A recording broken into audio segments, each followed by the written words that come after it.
But I think the development of full artificial intelligence will spell the end of the human race. It's a flying object, and we don't know what it is. I would hope somebody's checking it out. I don't know if it was a rocket or whatever, but it could be fast, opposite direction. It was too fast to be an airplane. I'm glad the Pentagon is looking at this, because if it poses a threat, I want them on top. Well, the craft generates its own gravitational field. You said there's lights in the sky? The internet has become the command center for criminals and terrorists.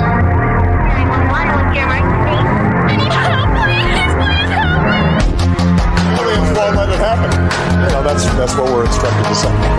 Roswell, Area 51. Alien kept deep under the ground.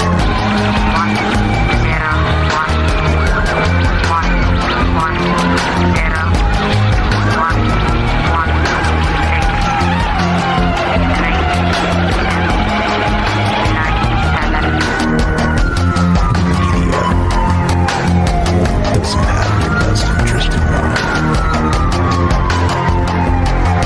The government is self-serving.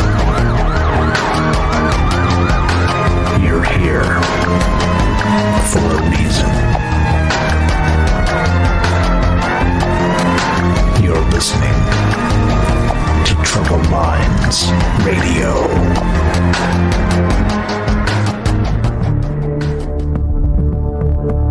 Broadcasting live from a secret bunker just off the extraterrestrial highway. Somewhere in the desert sands outside of Las Vegas. From somewhere in space-time, loosely labeled Generation X on planet Earth.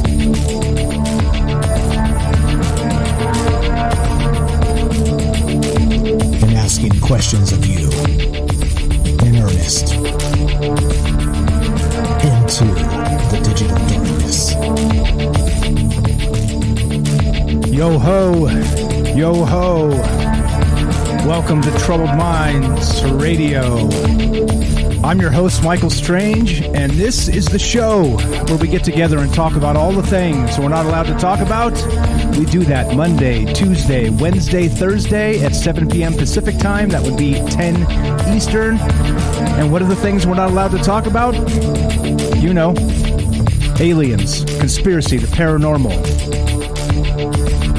the government, academia, the 24-hour news cycle, propaganda, and the general feeling that we live in the upside down. This show is live. We are streaming live on Facebook, DLive, YouTube, Periscope, and we are broadcasting live on the Fringe FM. And we're taking your phone calls tonight. As always, as part of this show, part of the transparency process, part of trying to not be like everybody else, a part of trying to include you in the conversation, all of this rolls into one little detail. Yeah, that's right. Taking your phone calls. You can reach us at 702-957-1037. That's 702-957-1037 at troubledminds.org. I did take last week off, so if you guys are wondering if this is actually live, this is actually live. It's August 9th, 2021, and it's Monday. And what's up? Happy Monday, guys. And what is going on? So we are taking phone calls at 702-957-1037. Troubledminds.org is the official website. You can find the phone number right there on top. You absolutely cannot miss it. If you need anything from Troubled Minds, you want to find the podcast, social media, anything, go to troubledminds.org. The phone number's there. The Discord link is there. And, well, what is a Discord link? Let me explain. No. Too much. Let me sum up. A Discord is a chat program. It's a voice program, and it's how we do this show, basically. This show is, I like to call this a crowdsource show, right? This is always the dream in starting something like this. And way back in the beginning, when we'd stream late at night, we used to start like really late, like 10 p.m. Pacific, like that, and kind of stream through till midnight or 1 in the morning. But we've kind of backed it off a little bit, got a little bit earlier. But back in the old days, when we used to stream, super late at night, nobody would listen. I mean, you guys know who you are. There's a handful of people out there that heard what we were talking about way back when. But the point of that is that we've had the phone number and the dream and this entire show running to be exactly this, to the point where we've got tonight, to the point where we've got today in this current iteration of what Troubled Minds has become. And it is not just me blabbering into a microphone, though I can do that. I'm not a pro at it, let's say, but I am better than some. And that's just the way it goes, right? Because nobody's perfect. But I always considered and figured if we get enough like minds together and we talk about things, then we don't need experts, do we? I mean, we don't need the book tour. We don't need to interview people that are trying to sell their book every 6 months or 8 months or every year. We don't need that same circle of ufology people that kind of come in and out and say, well, nah, I don't think so. I changed my mind because I'm selling a new book, and this is what my new book's about. No, we don't do any of that. We like to include you. And if you want to be part of the show, that phone number is on troubledminds.org. And, of course, you can click the Discord link. Discord is I think I just had to join the Discord. I just forgot that I didn't, but now I'm in.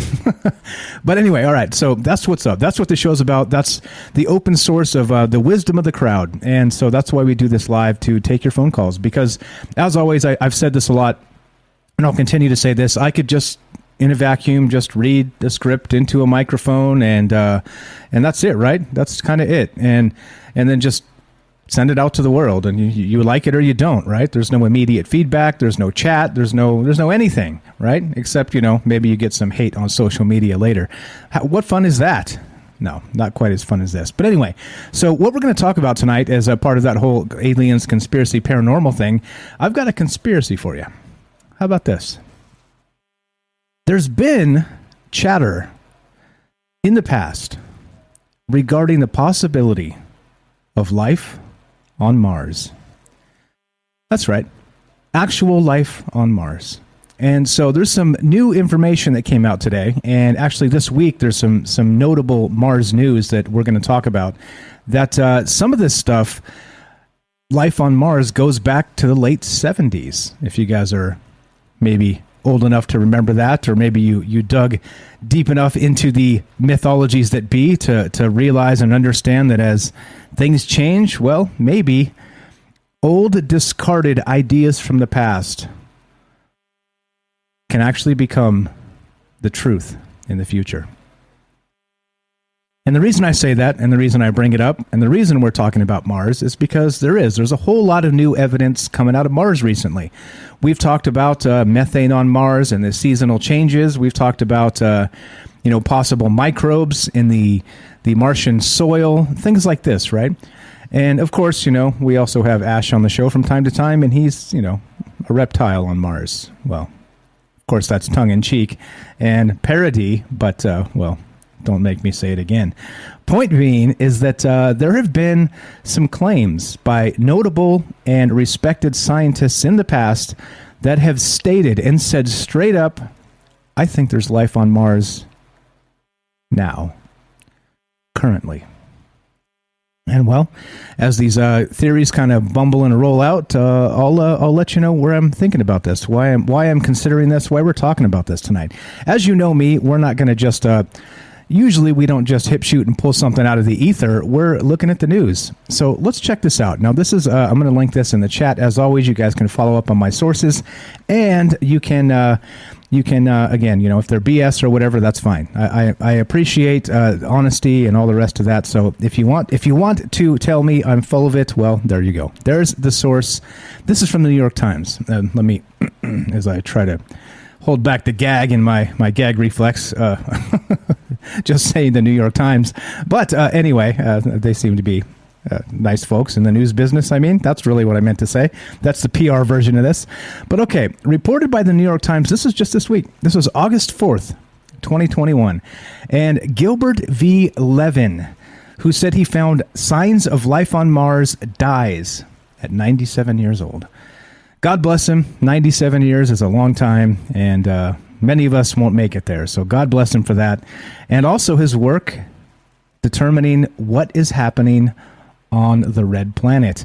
And, oddly enough, lots of speculation, lots of interesting things have come out of the whatever they were, like the Viking missions, which is what this guy was a part of, or, the Mars rovers, or the helicopter that's up there now.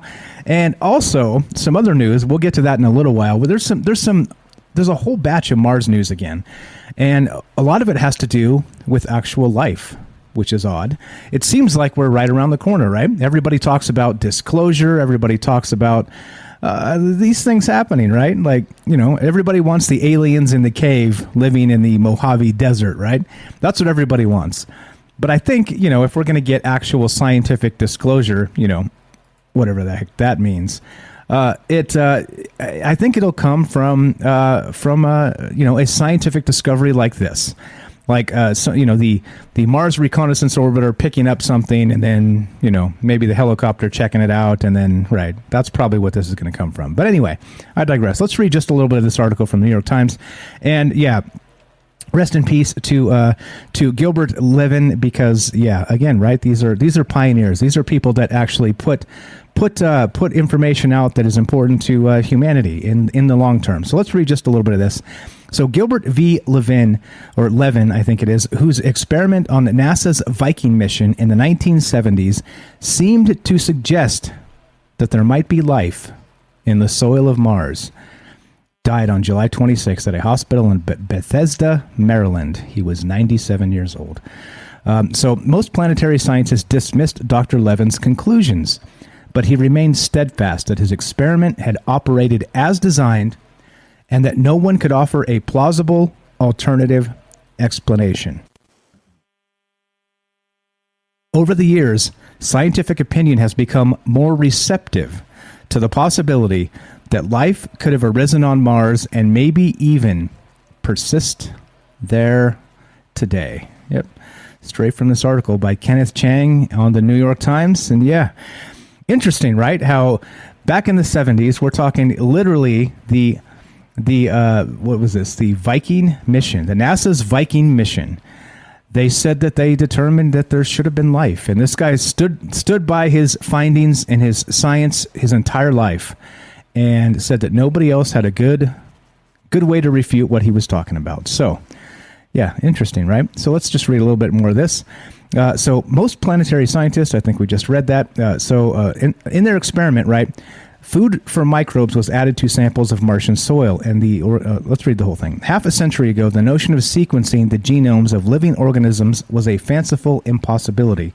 So Dr. Levin and another investigator, Patricia A. Stratt, S-T-R-A-A-T, proposed a clever way to test whether the soil of Mars contained any microbes.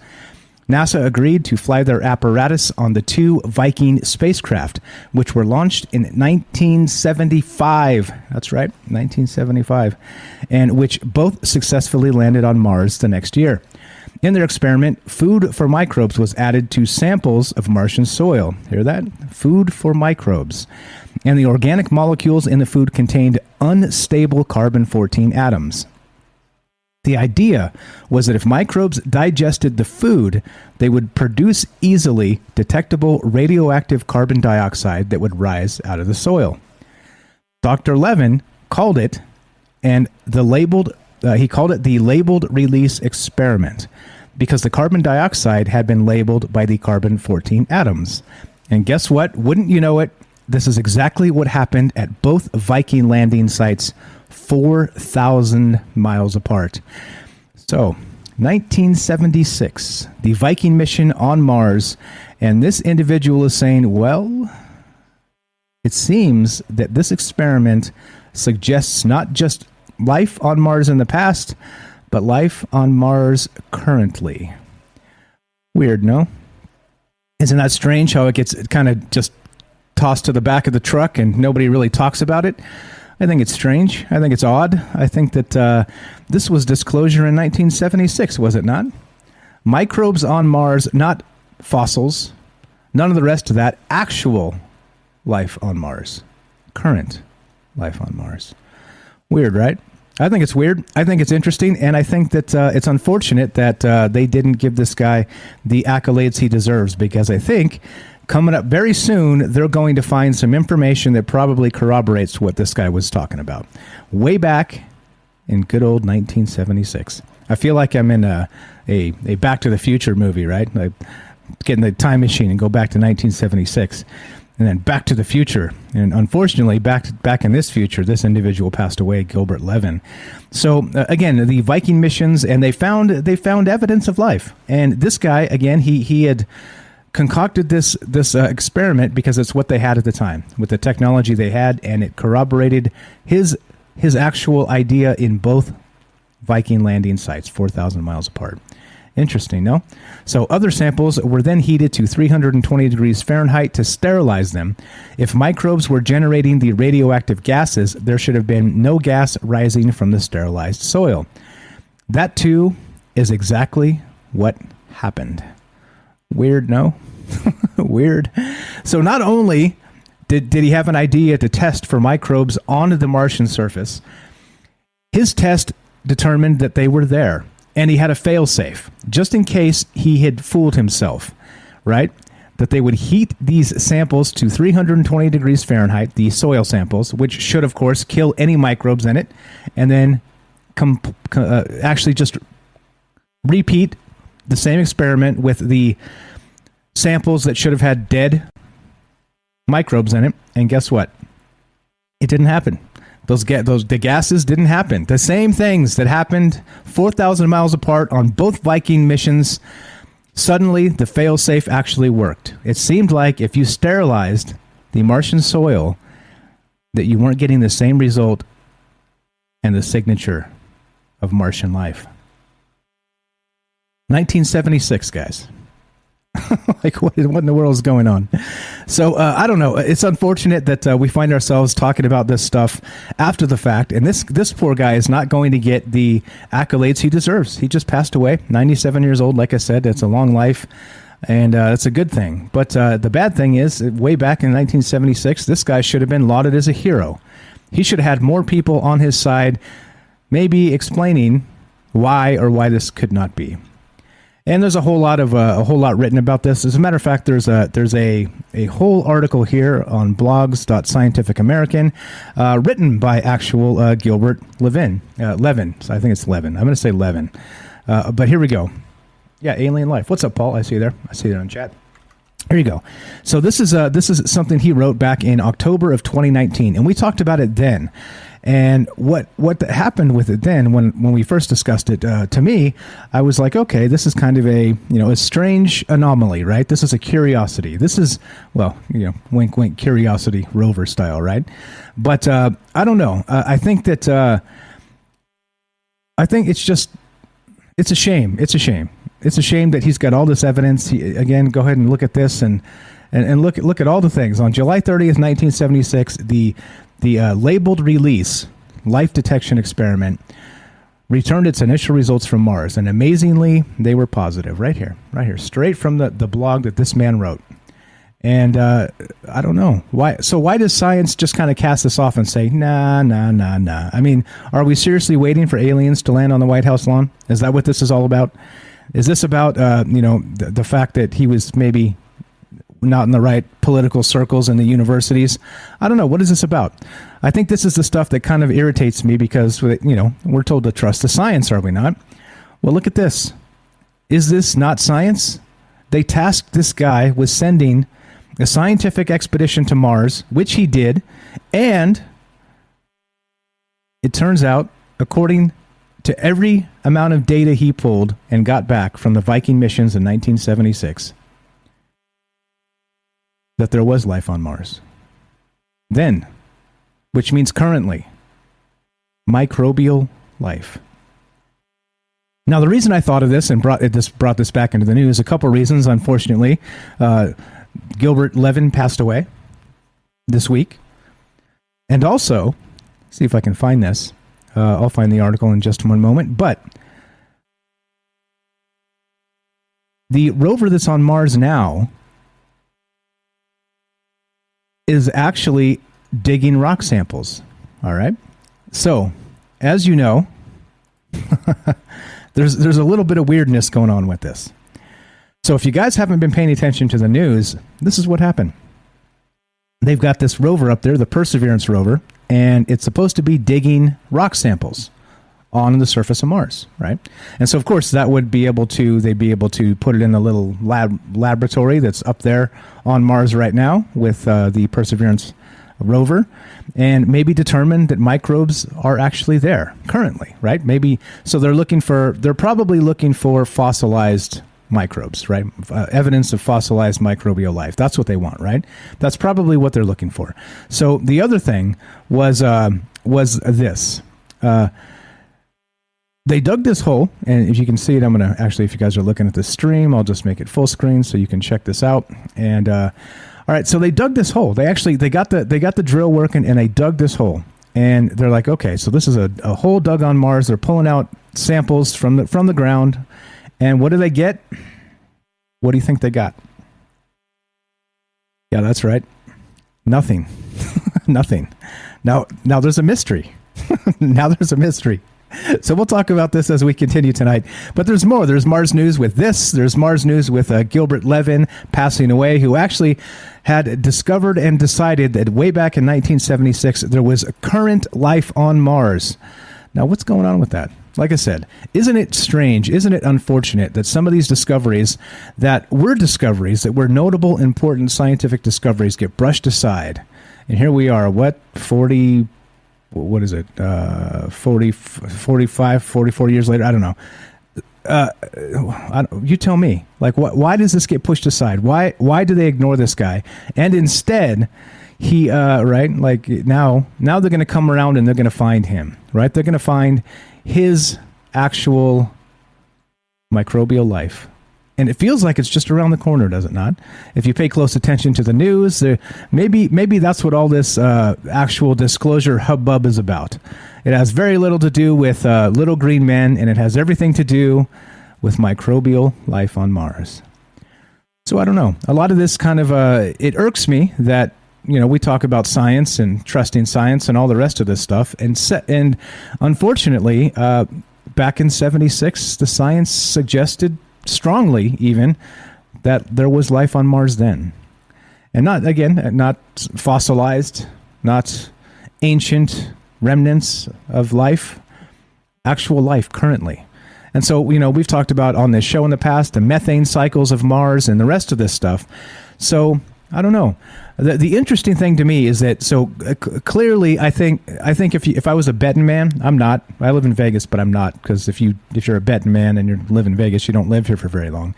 But if I was, I would put money on there's been life on Mars all along. And not just microbial life, interestingly. What lurks beneath the soil? Do you think there's larger things happening down below, not just microbial life? Do you think maybe there's actual Martian insects or something larger down below the Martian soil? I think that's the fascinating question to me. What's going on down there? And so, yeah, we'll talk about this hole they just dug on Mars. We'll talk about some of this stuff and some other news that's coming out of the Mars scene, right? I guess it's a Mars scene now, right? It's a Mars scene. What's up, Fred wants to know, what are they hiding? It's a good question. That's a hell of a question. Or what are they continuing to be ignorant of? I think it's I don't know. Is it a cover-up? Is it ignorance? You tell me. I don't know. I don't know what the answer to this stuff is. I like asking those questions. But what do you think? The question for you tonight, as we continue thinking and talking about this, do you believe that there's life on Mars? And it doesn't have to be little green men. It could be microbes. It could be insects, Martian insects, or, I don't know, Martian fleas. You tell me. I don't know. But it seems in 1976, Gilbert Levin said yes. You know how they say ancient astronaut theorists say yes? Well, that's a nondescript group of people. I'm going to say this. In 1976, Gilbert Levin, a notable scientist, respected in his field, asked the question, is there life on Mars? And he said yes. If you love this type of conversation, don't go anywhere. This is Troubled Minds. I'm Michael Strange. We'll be right back.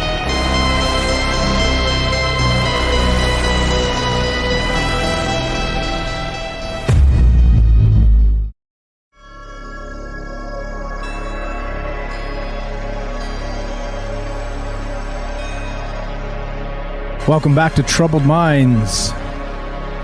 I'm your host, Michael Strange, and we're streaming on Facebook, DLive, YouTube, and Periscope. And we're broadcasting live on the Fringe FM. We're taking your phone calls tonight. We're discussing life on Mars. In 1976, Gilbert Levin decided, through scientific proposal, that life was already there. So what happened with that? He just recently passed away, and why did that story disappear for 45 years? You tell me. That's the question. That's what's on my mind tonight. Is it so serious that the cover-up in question could be very much so that the PR disaster to humanity will be alien life? And that seems strange to me. But then again, we're dealing with sociopaths that run this joint. And when I say this joint, I mean this planet. And, well, if you can believe in something other than themselves, something maybe alien, it seems like maybe that could be the conspiracy involved here. Am I right? Is it possible that the mere existence of extraterrestrials would, in small portions, start to break down faith in humanity? Faith in the elites, faith in the leaders. Looking to hear from you tonight. What do you think? What do you think about this premise? What do you think about life on Mars? And what do you think about Troubled Minds? It's all good. We're looking to hear from you on all of those things. Of course, as I say that, the phone number dies, but that's all right. I'll call it back. But we are taking your phone calls. If you want to be part of the show, 702-957-1037. That's 702-957-1037, and you can be part of the show that way. Or you can join the Discord at troubledminds.org. Click the Discord link, and we'll put you right on the show. Simple as that. Just jump in the caller queue, and we'll put you on. Also, I'm reading all the chat, so if you guys have an interesting chat you want to toss up there, I'll try and incorporate it into the show. If you don't, then, well, that's okay, because we're taking phone calls, so you can do both. But if you haven't joined the Fringe chat as well, please join that, fringe.fm/chat, and that'll give you a direct invite straight to the Fringe Discord. So trying to read all the chat there and keep up with everybody. And yeah, what's up? Lily says, our desert is red. Looks like Mars. And it does look like Mars. She's got some pictures in the Discord, and there you go. That's what I'm talking about. There's been some speculation, actually, that we're not, some people believe space is fake and that whole thing, and they say that it's all staged, and these pictures from Mars are not actually pictures from Mars. They're from, Canada somewhere, or from the Mojave Desert or something. So I don't know. There's some weirdness there. But again, what do you guys think? I'm not the answers guy. I'm more the guy here just kind of asking the questions and stirring the conversation, because that's what we do. So one more time, 702-957-1037, troubledminds.org, and you can hop right in and be part of the show. Okay, let's continue. Now, before we went to the break, I was talking about this drill thing that just went down on Mars, right? They actually just finally, and I say this literally, we're just barely scratching the surface on Mars, all right? If we're to believe everything we're told, that's what's happening right now. And so the Perseverance rover started actually digging on Mars. Anybody watch Skinwalker Ranch? That whole debacle with the digging? You're not supposed to dig. You're going to disturb whatever's there, right? Maybe on Mars they're going to disturb whatever might be below. Or maybe not. I don't know. But it is fun to think about those possibilities. Am I right? I want to see some sandworm pop out of the Martian soil and eat our rover and catch it in real HD HD video. That'd be amazing. But that's what I mean. So who knows what's actually going on up there? But let's check this out. Now, this is from CNET. I almost said CNN. See what I did there? Holy smokes. From CNET. I'm going to link this. As always, you guys can find the all the links to what I'm doing just down below, and we'll put you on the show. Yeah. What's up, Night Stalker says, the Martian old ones? Yeah, right. Maybe. That's exactly what I'm talking about. Are there actual things that lurk beneath the soil? Yeah, on Mars. So, okay. So anyway, as Perseverance rover actually does scratch the surface here. Actually, literally, physically scratches the surface on Mars. This is what we get. All right. Phone line is good, guys. If you want to, all right, you're up. 702-957-1037. All right. NASA's Perseverance mission has been one of triumphs, but now the rover is facing a mystery worthy of an interplanetary Sherlock Holmes. Now, you guys may not have seen this, but check this out. This is a little bit nuts. Okay? A rock sample has gone missing. Yeah, that's right. A rock sample. So they have, on Perseverance rover, they've had problems actually drilling into the surface of Mars. They had a problem first where they weren't going to be able to do it.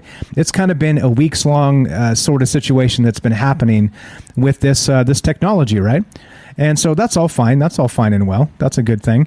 But they got it all figured out. And so they finally got this thing working, and they drilled into the soil on Mars.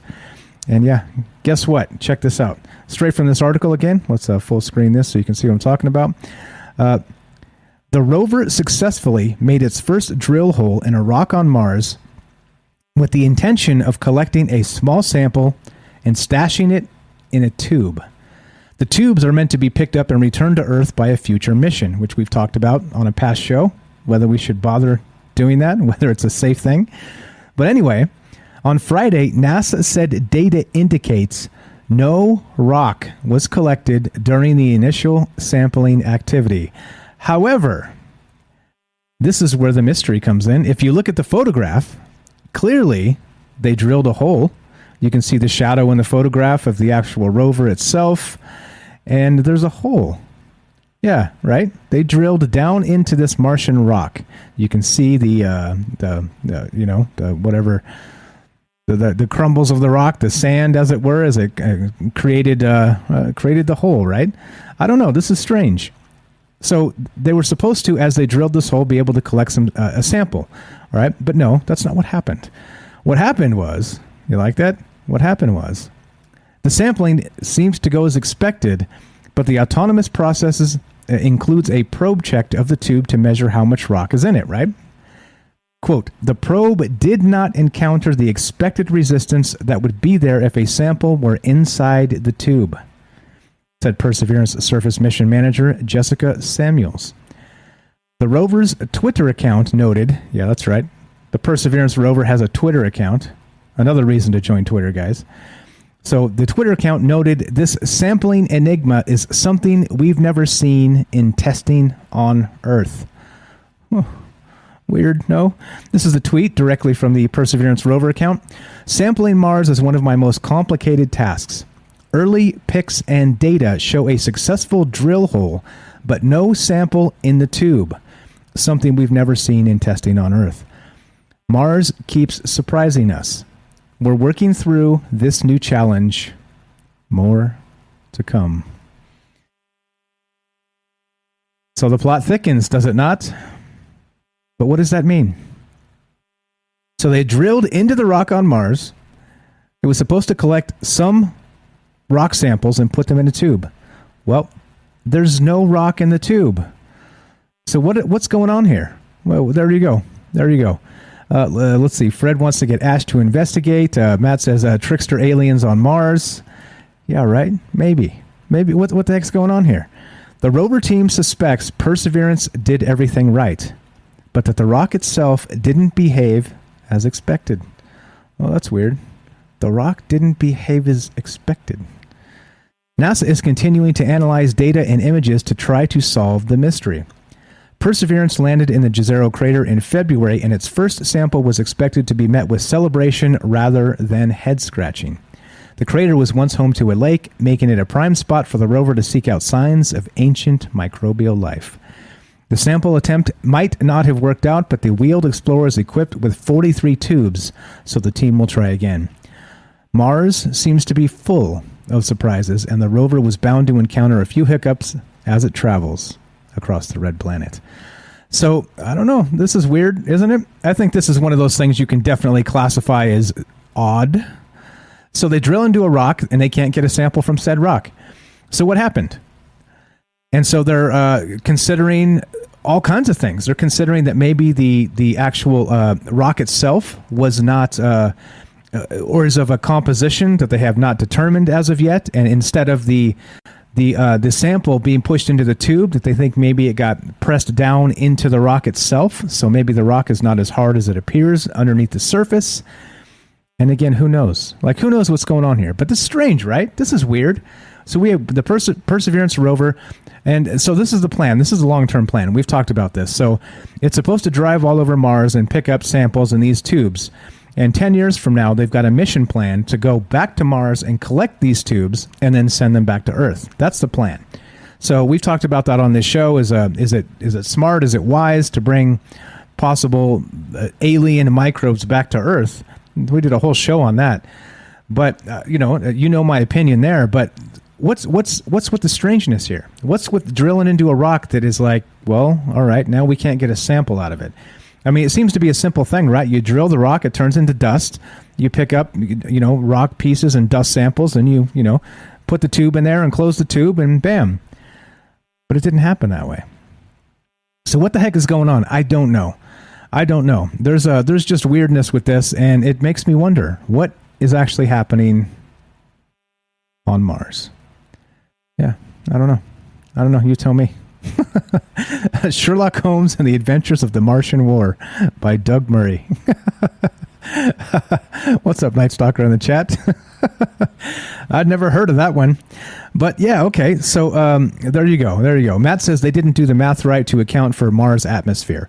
And I think there's some basic things that probably may or may not have happened, like that some of the things they didn't account for. But you got to expect that they probably did a wide range of testing with the Perseverance rover, and trying to figure out, okay, let's incorporate all of the possibilities here, right? Just so something like this doesn't happen. And yet it happens anyway. I think that's the weird part. I don't think this is a simple miscalculation. I think that there's something strange happening on Mars. And what's up, Sean on Facebook says, Mars has trees and plants and dogs and cats. Well, maybe, right? Maybe underground? Maybe. I don't know. So anyway, that's where this begins, all right? But this gets even more strange. Now, this next source is a little sketchy, all right? You're going to forgive me there because, like I told you, you guys can take the sources for what they are, and I am not the guy saying this is 100% fact because I don't know the answers here, all right? But here we go. This is from planet-today.com. And by the way, we're taking your phone calls. Before I talk about this, I'm going to twist your arm. What do you guys think? Is there life on Mars now? What's going on with this bizarre soil sample? Is it something like an easy miscalculation, or do you think it's something... I don't want to say sinister. That sounds bad. How about something more mysterious? How about that? Do you think it's something a little more mysterious than just a mathematical miscalculation? I think that's the weirdness here of all these things and what's going down and why we talk about this, and I'd like to know your thoughts on this. Do you believe there's currently life on Mars, microbial or otherwise? And why did they ignore the Viking missions in 1976 that suggested exactly that microbial life was there? And what is this weirdness with drilling a hole into Mars, into a rock on Mars? And like I said, literally, we're finally literally scratching the surface of Mars. And then they have an anomaly. The very first time. Like, oh, oops. How did we drill the hole but not get a sample of the rock? Doesn't that seem strange? Yeah. MJ says, when they drill for the rock disintegrated because it was too porous. And that could be, right? That could very well be. And I think part of the question there is, why would they have not, why would they have not considered those possibilities? Yeah. It seems like a simple thing, right? You'd figure scientists would possibly not, or, be able to determine these things. I don't know. But that's the question. That's what I'm looking forward to talking to you guys tonight. 702-957-1037. Phone number's up on the stream. You can find it at troubledminds.org. Click the Discord link, and I'd love to hear from you. I'm had a whole week off, and we haven't had a phone call in over a week on Troubled Minds, so you can be the first one tonight. 702-957-1037. All right, so back to this. Now, there's some weirdness here. This continues. This is from planet-today.com. And I found 3 sources. All right, I looked because the thing is, when I find something like this, I don't like people just making kind of wild, baseless claims and putting it in the news. I don't like that. It's not good. However, I found 3 different sources that were seemingly drawing this from somewhere. So I'm going to go with this tonight. But I remain cautious, all right? Just to put that out there. But here we go. This is from, again, unknownplanettoday.com, and the headline is this. This is from August 9th, 2021. Unknown force destroyed life on Mars, scientist says. Yeah, all right, all right. An international team of scientists came to the conclusion that Mars was previously inhabited, but an unknown force destroyed all living organisms on it, reports Space.com. Researchers analyzed soil samples from the Gale crater and concluded that Mars was inhabited in ancient times. 5 years ago, the Curiosity rover mined clay minerals that are very similar in properties to glauconite clays. These complex hydrous... Okay, I gotta take my breath just to say these big words. These complex hydrous aluminosilicates are common on Earth and form exclusively in stable ecosystems. The results of this study allowed planetary scientists to make the assumption that for millions of years, Mars was suitable for the existence of biological life. That is, living organisms lived there.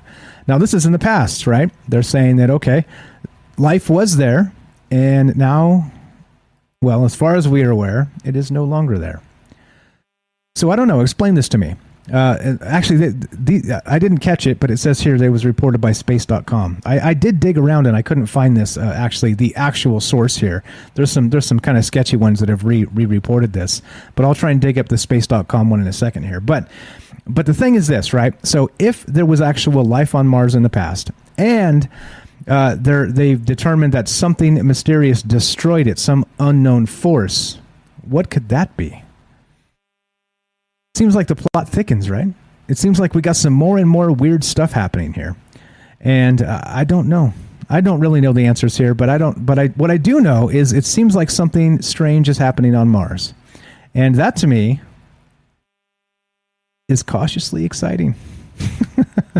What is going on Mars? And is there, like I said, is there more than microbial life? That's a fantastic question. So here we go. So now the team of scientists is concerned about the following question. What exactly caused the death of all life on the red planet? And then the theory continues from there. Again, did I link the source? I think I did. If I didn't, I'll link it again. It's right there. It's actually down below on Facebook and YouTube. All the links are already there. I'm ahead of the game these days. You can find the links down below. But all right, here's the deal. Now, here's the theory, is that when meteorites began to bombard the Martian surface, large fragments of the planet broke off and flew into space. So they're claiming that it was possibly like a large-scale meteor bombardment that destroyed ancient Martian life. And then as a result, well, some of those fragments flew out into space, and guess where they came? You guessed it. You guessed it. Right here on Earth. So it's a new theory. It's a new theory of what in the world is happening here. So some scientists are inclined to believe that life originated on Mars, and millions of years ago it migrated to Earth.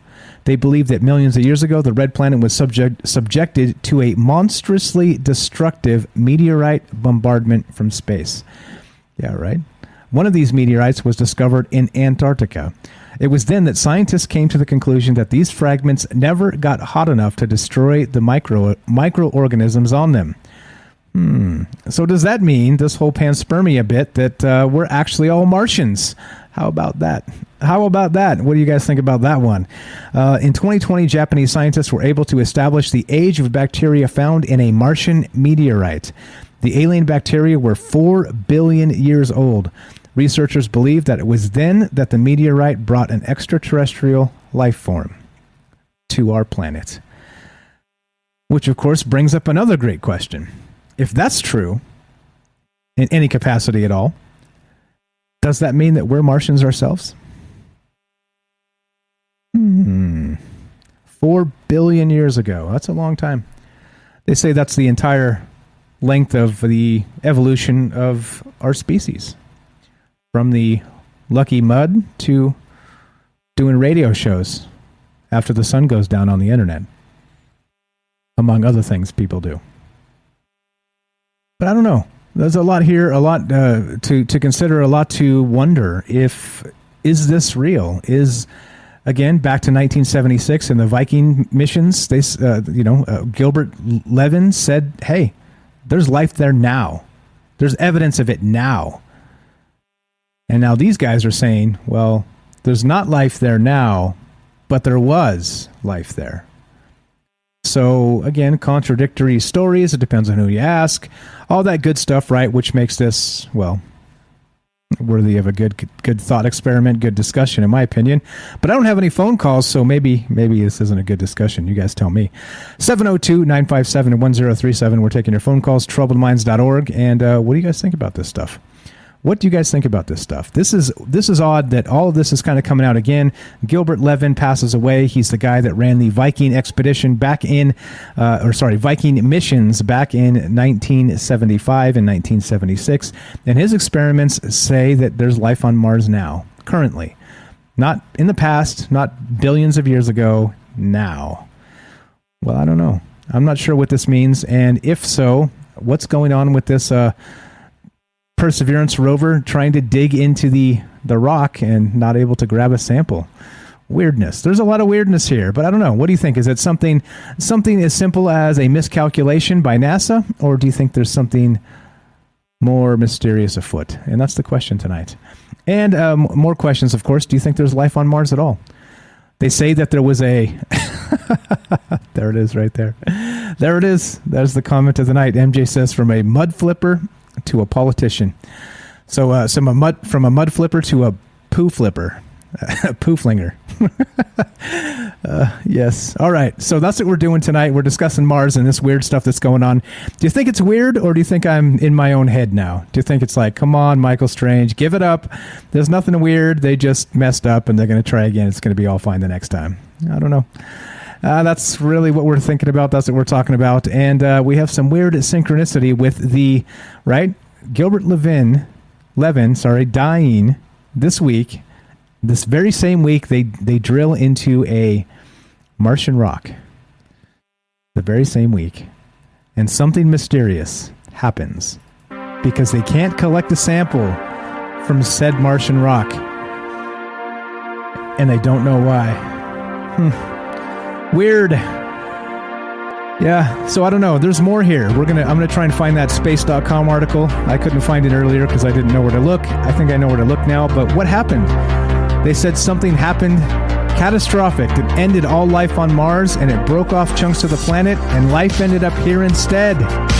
What do you guys think about these theories and what's going on? I don't know. You tell me. You want to be part of the show? This is Troubled Minds. I'm Michael Strange. Give us a call at 702-957-1037. That's 702-957-1037.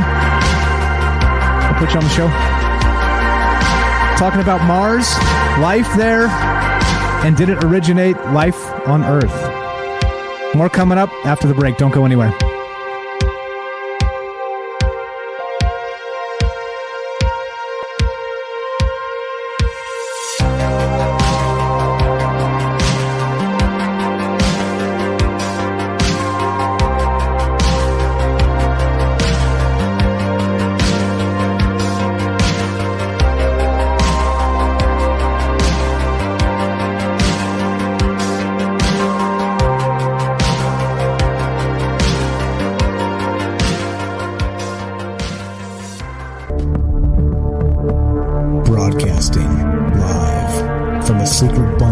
Just off the extraterrestrial highway.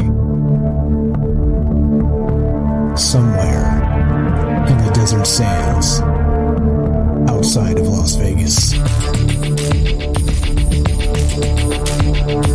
From somewhere in space-time, loosely labeled Generation X on planet Earth.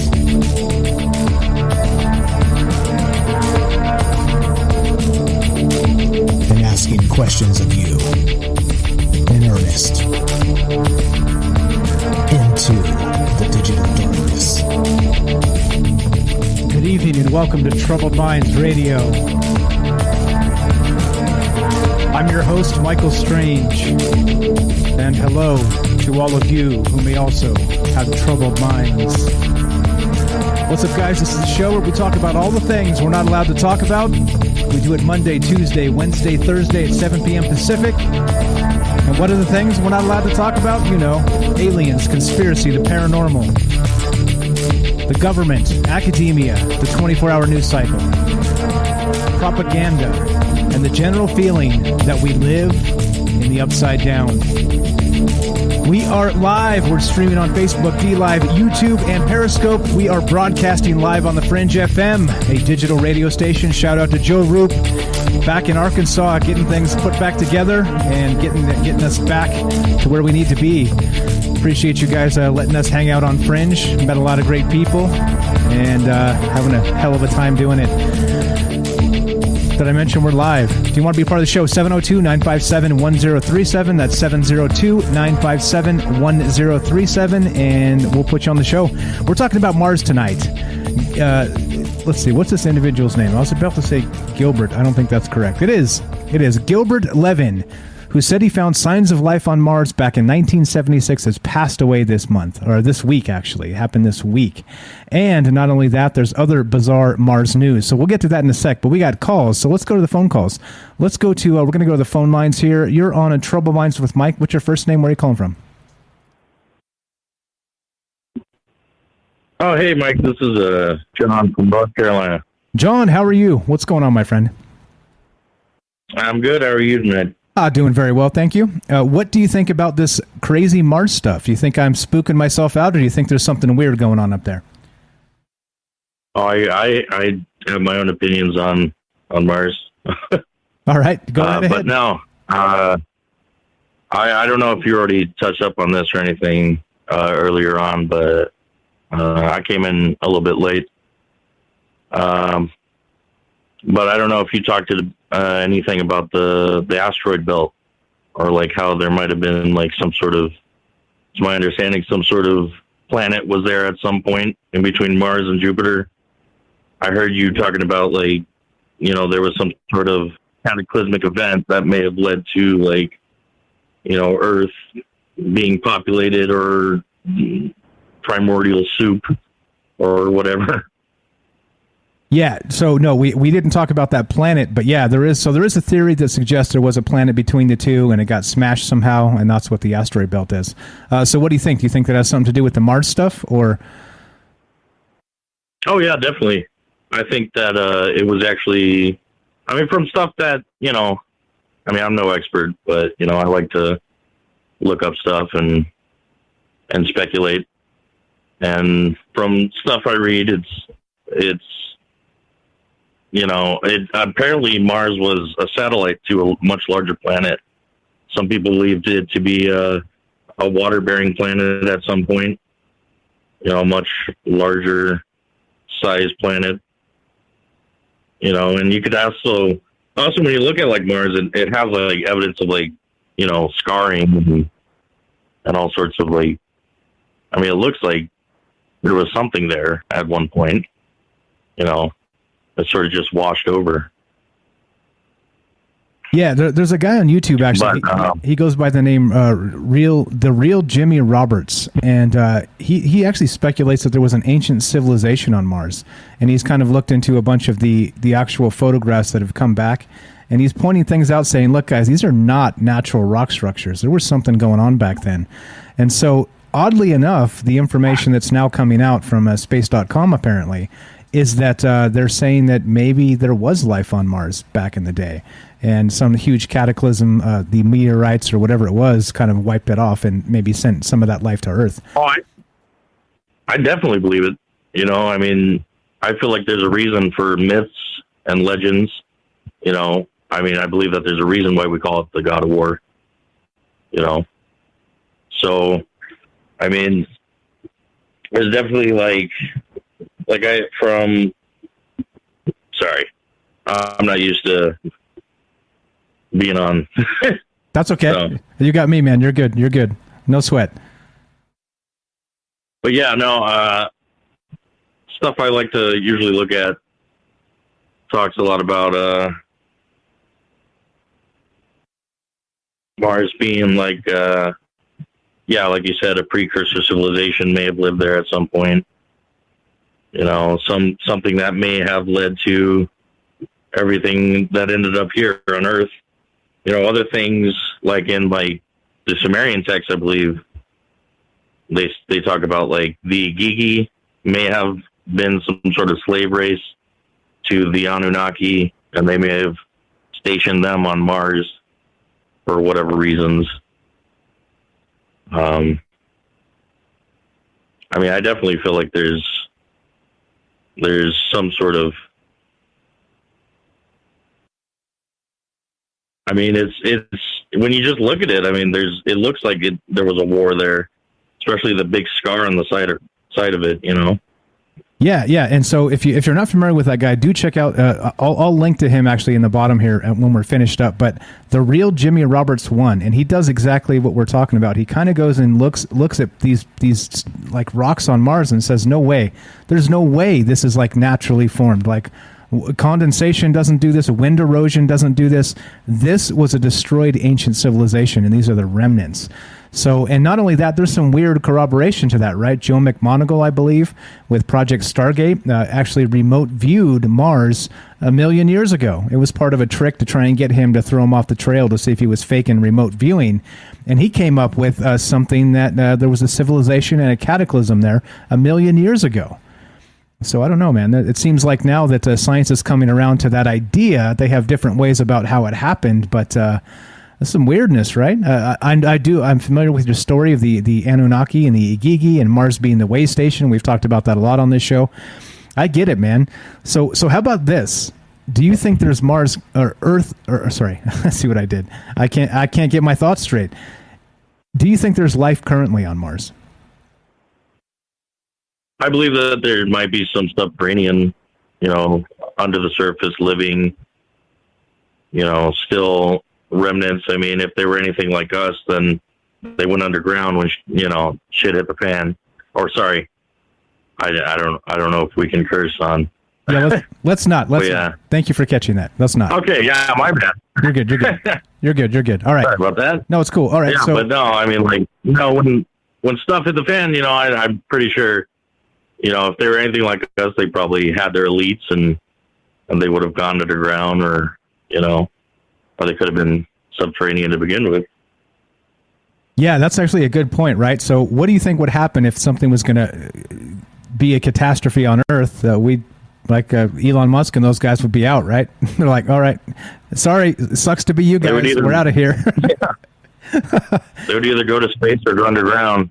Yeah, I believe, you know, some of them with the companies that are trying to, like SpaceX and was it Blue Origin and Richard Branson. I know he doesn't have anything other than a space plane, but you know, the companies that are trying to, like, you know, get off planet, they would definitely do that instead of, you know, trying to seek refuge underground.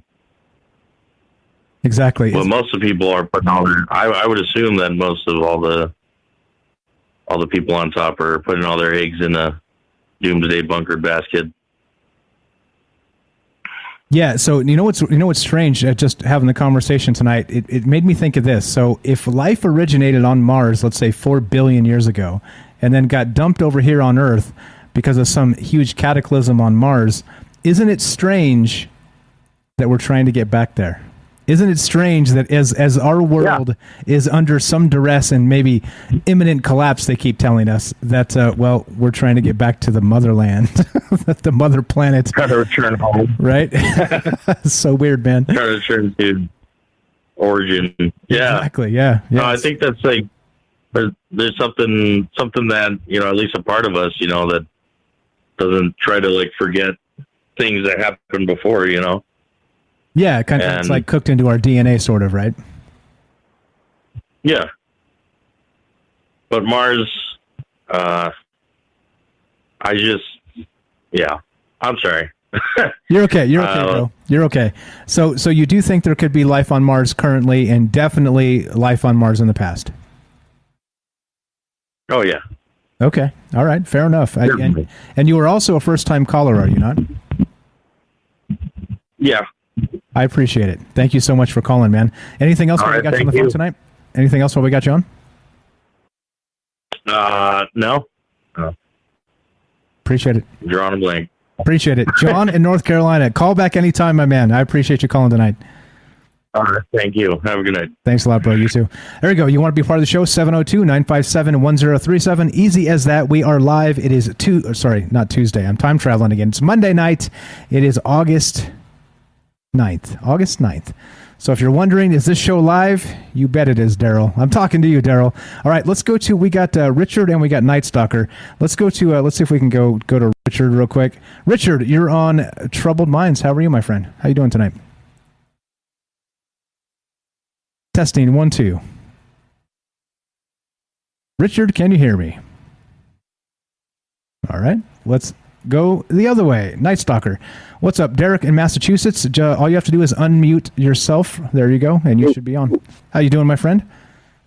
Can you hear me? Is everything good? Loud and clear. Man, crispy as hell. It's so much better than the phone line. You sound so good. What's up, Derek? How are you? Beautiful. It's having a great show tonight. Thank you. Little Mars Arenas action. Yeah, we got some. There's some weird stuff going on, right? Like it doesn't seem to be so easily explained as well. They flubbed the math. That's why they can't drill into this thing. And the guy in 1976, he must have been wrong. And I don't know, man. Something else seems to be afoot. What do you think's going on here?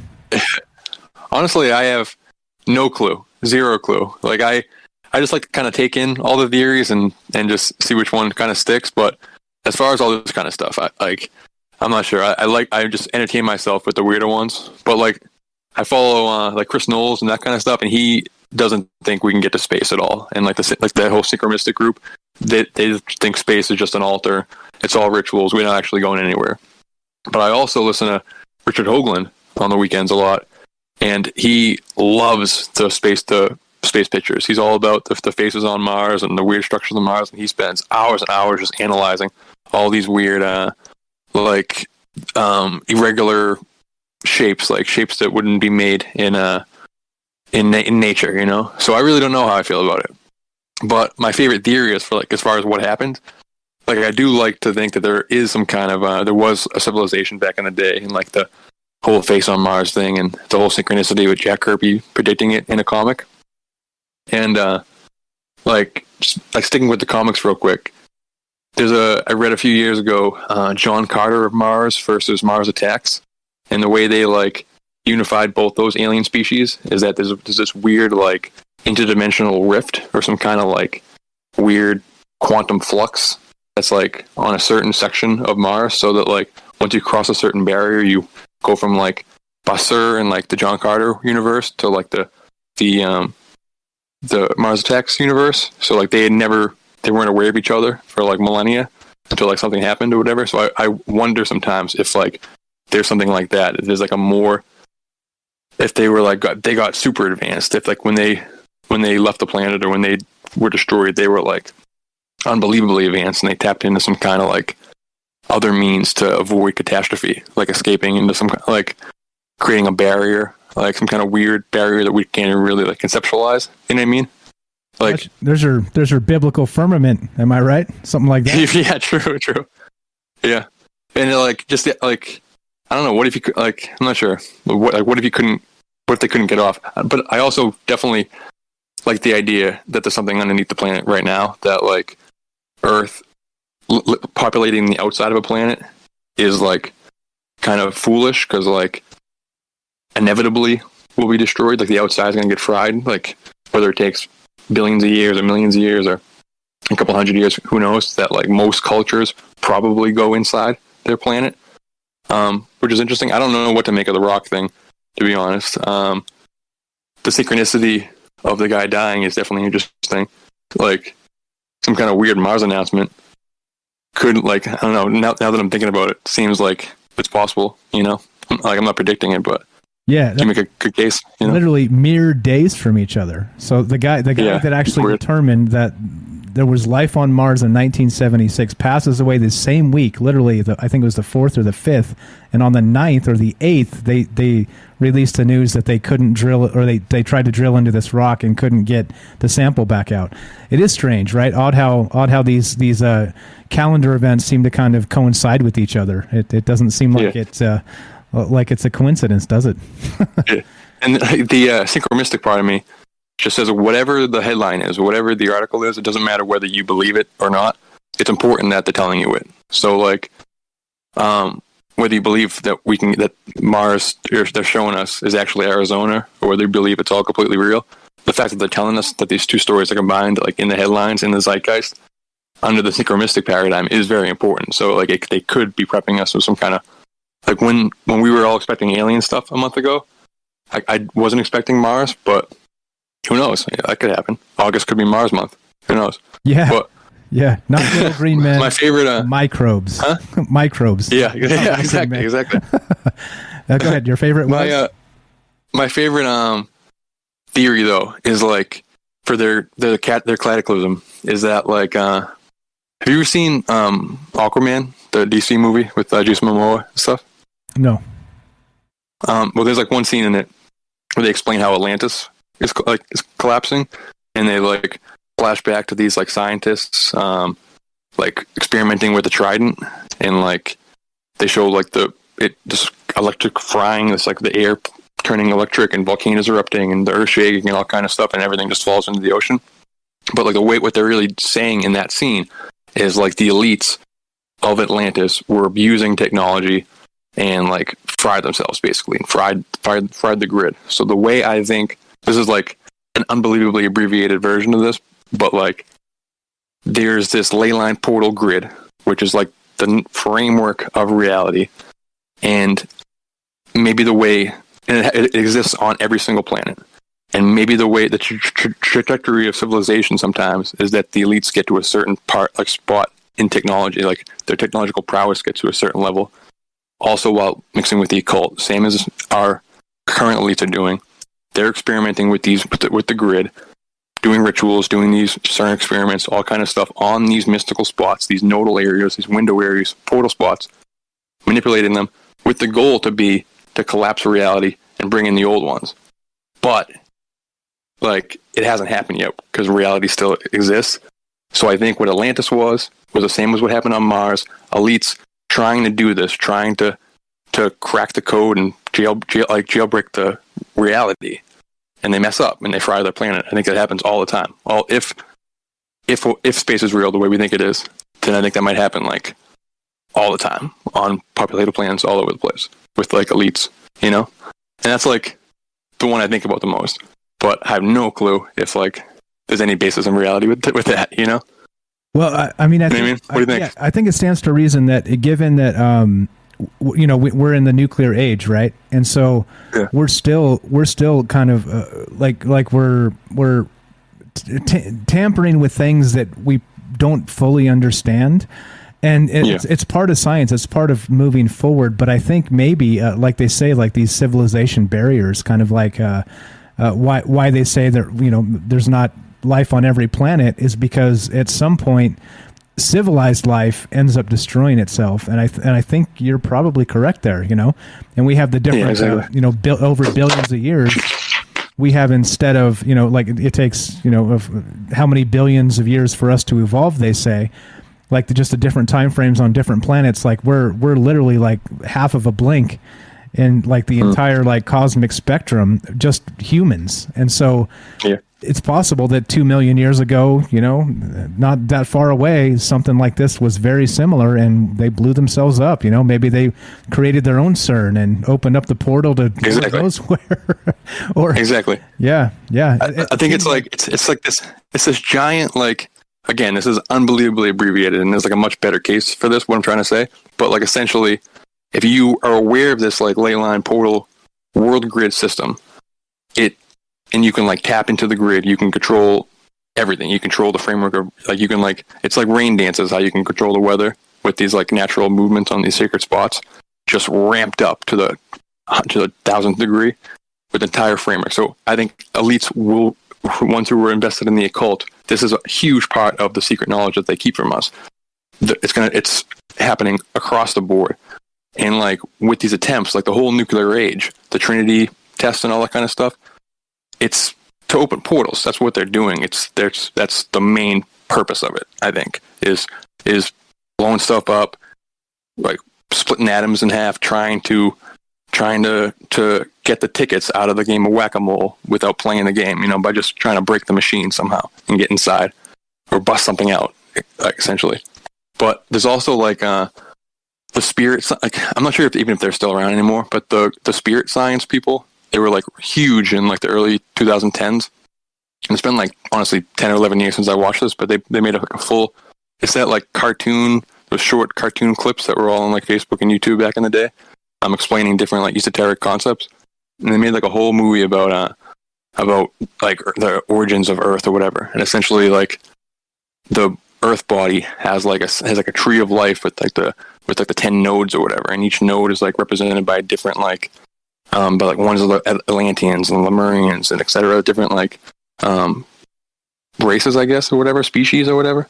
And that after Atlantis collapsed, then like Mars like took their place. It's honestly been a decade since I listened to it, but essentially, Mars knew they were going to be destroyed, and when like a spot opened up on the Earth tree, they climbed aboard. Essentially, was a story that they were telling, and it was like really far out, and I don't know if I believe it at all, but it was kind of cool, and I figured I'd toss it out there if anyone knows what I'm talking about. Interesting. So I know we're running out of time. Yeah, it's okay. So kind of ping-ponging life back and forth between the planets based on an allowance of life, right? Like all the planets aren't allowed to be inhabited.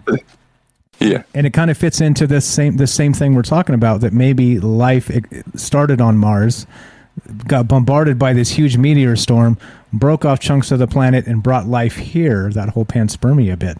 Yeah. And so again, the full circle, Elon Musk headed back to Mars. dude. And possibly bringing like some kind of war. Like, I really forget the details completely, but I think they make the association with like there being like a warlike species of humans who actually have their origins in Mars. Like the reason why the military industrial complex has a grip over the planet the way they do is because like Mars took a grip over the planet after they blew themselves up back in the day. It's like the abbreviated version of it. Interesting. Could you find that link for us and share it in the Discord? I will. That. Thank you. Great show, my friend. Night Stalker, Derek from Massachusetts. Thanks for calling in. Always a blast. He'll be with us on Wednesday night. Am I right? All right. You're right. Have a good one, bro. Okay. Thanks, you too. This is Troubled Minds on Michael Strange. 702-957-1037. Don't go nowhere. More Troubled Minds after the break. Thanks, Derek.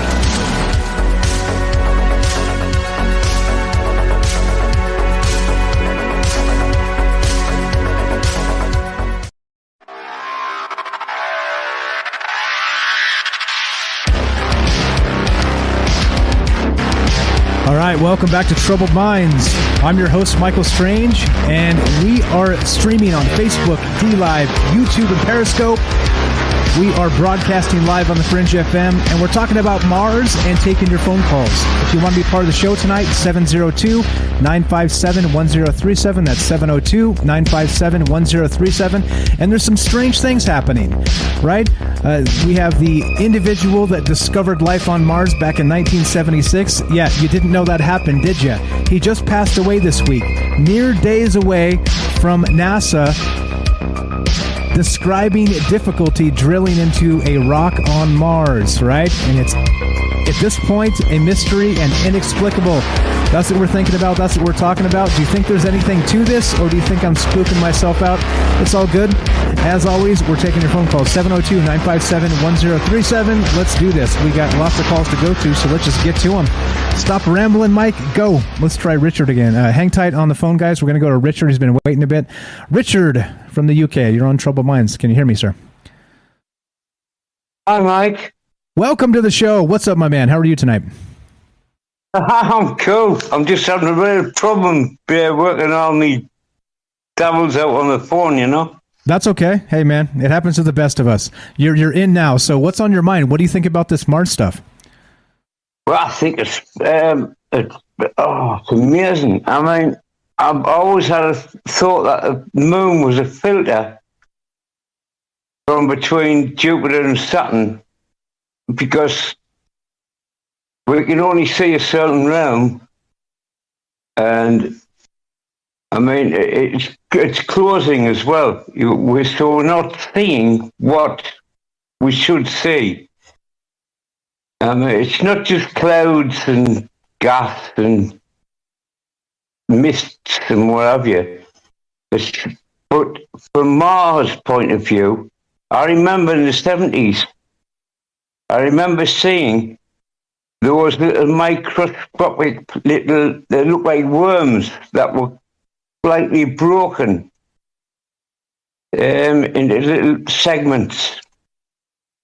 Because I'm an old man now, and but I remember the pictures they shown.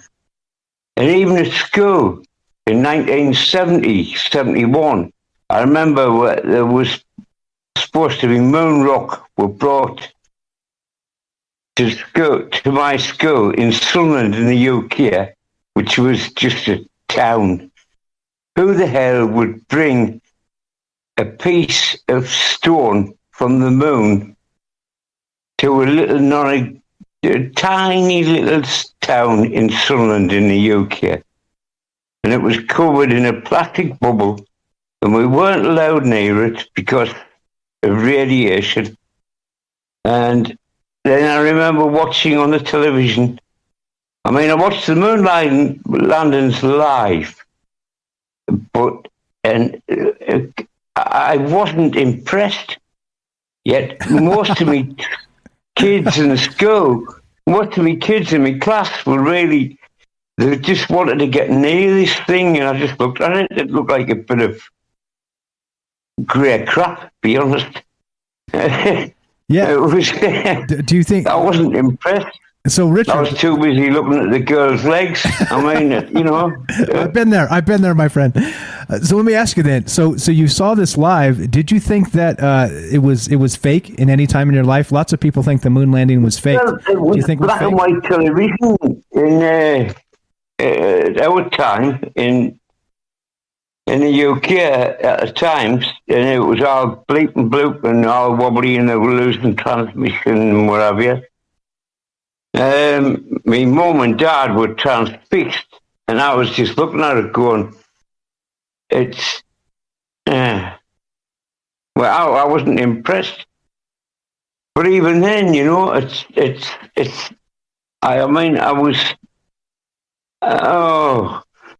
mean, I loved watching the rockets taking off. The Saturn V's and what have you. I love watching them take off.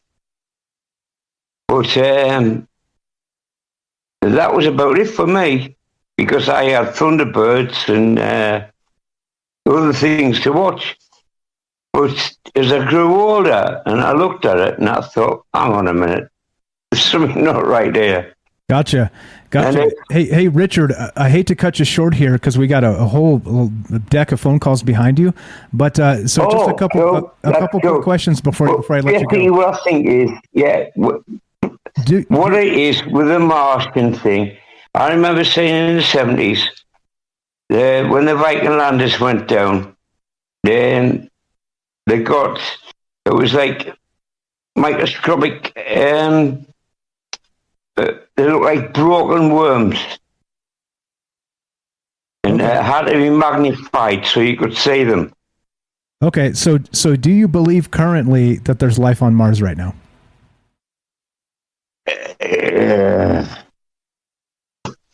I'm not sure.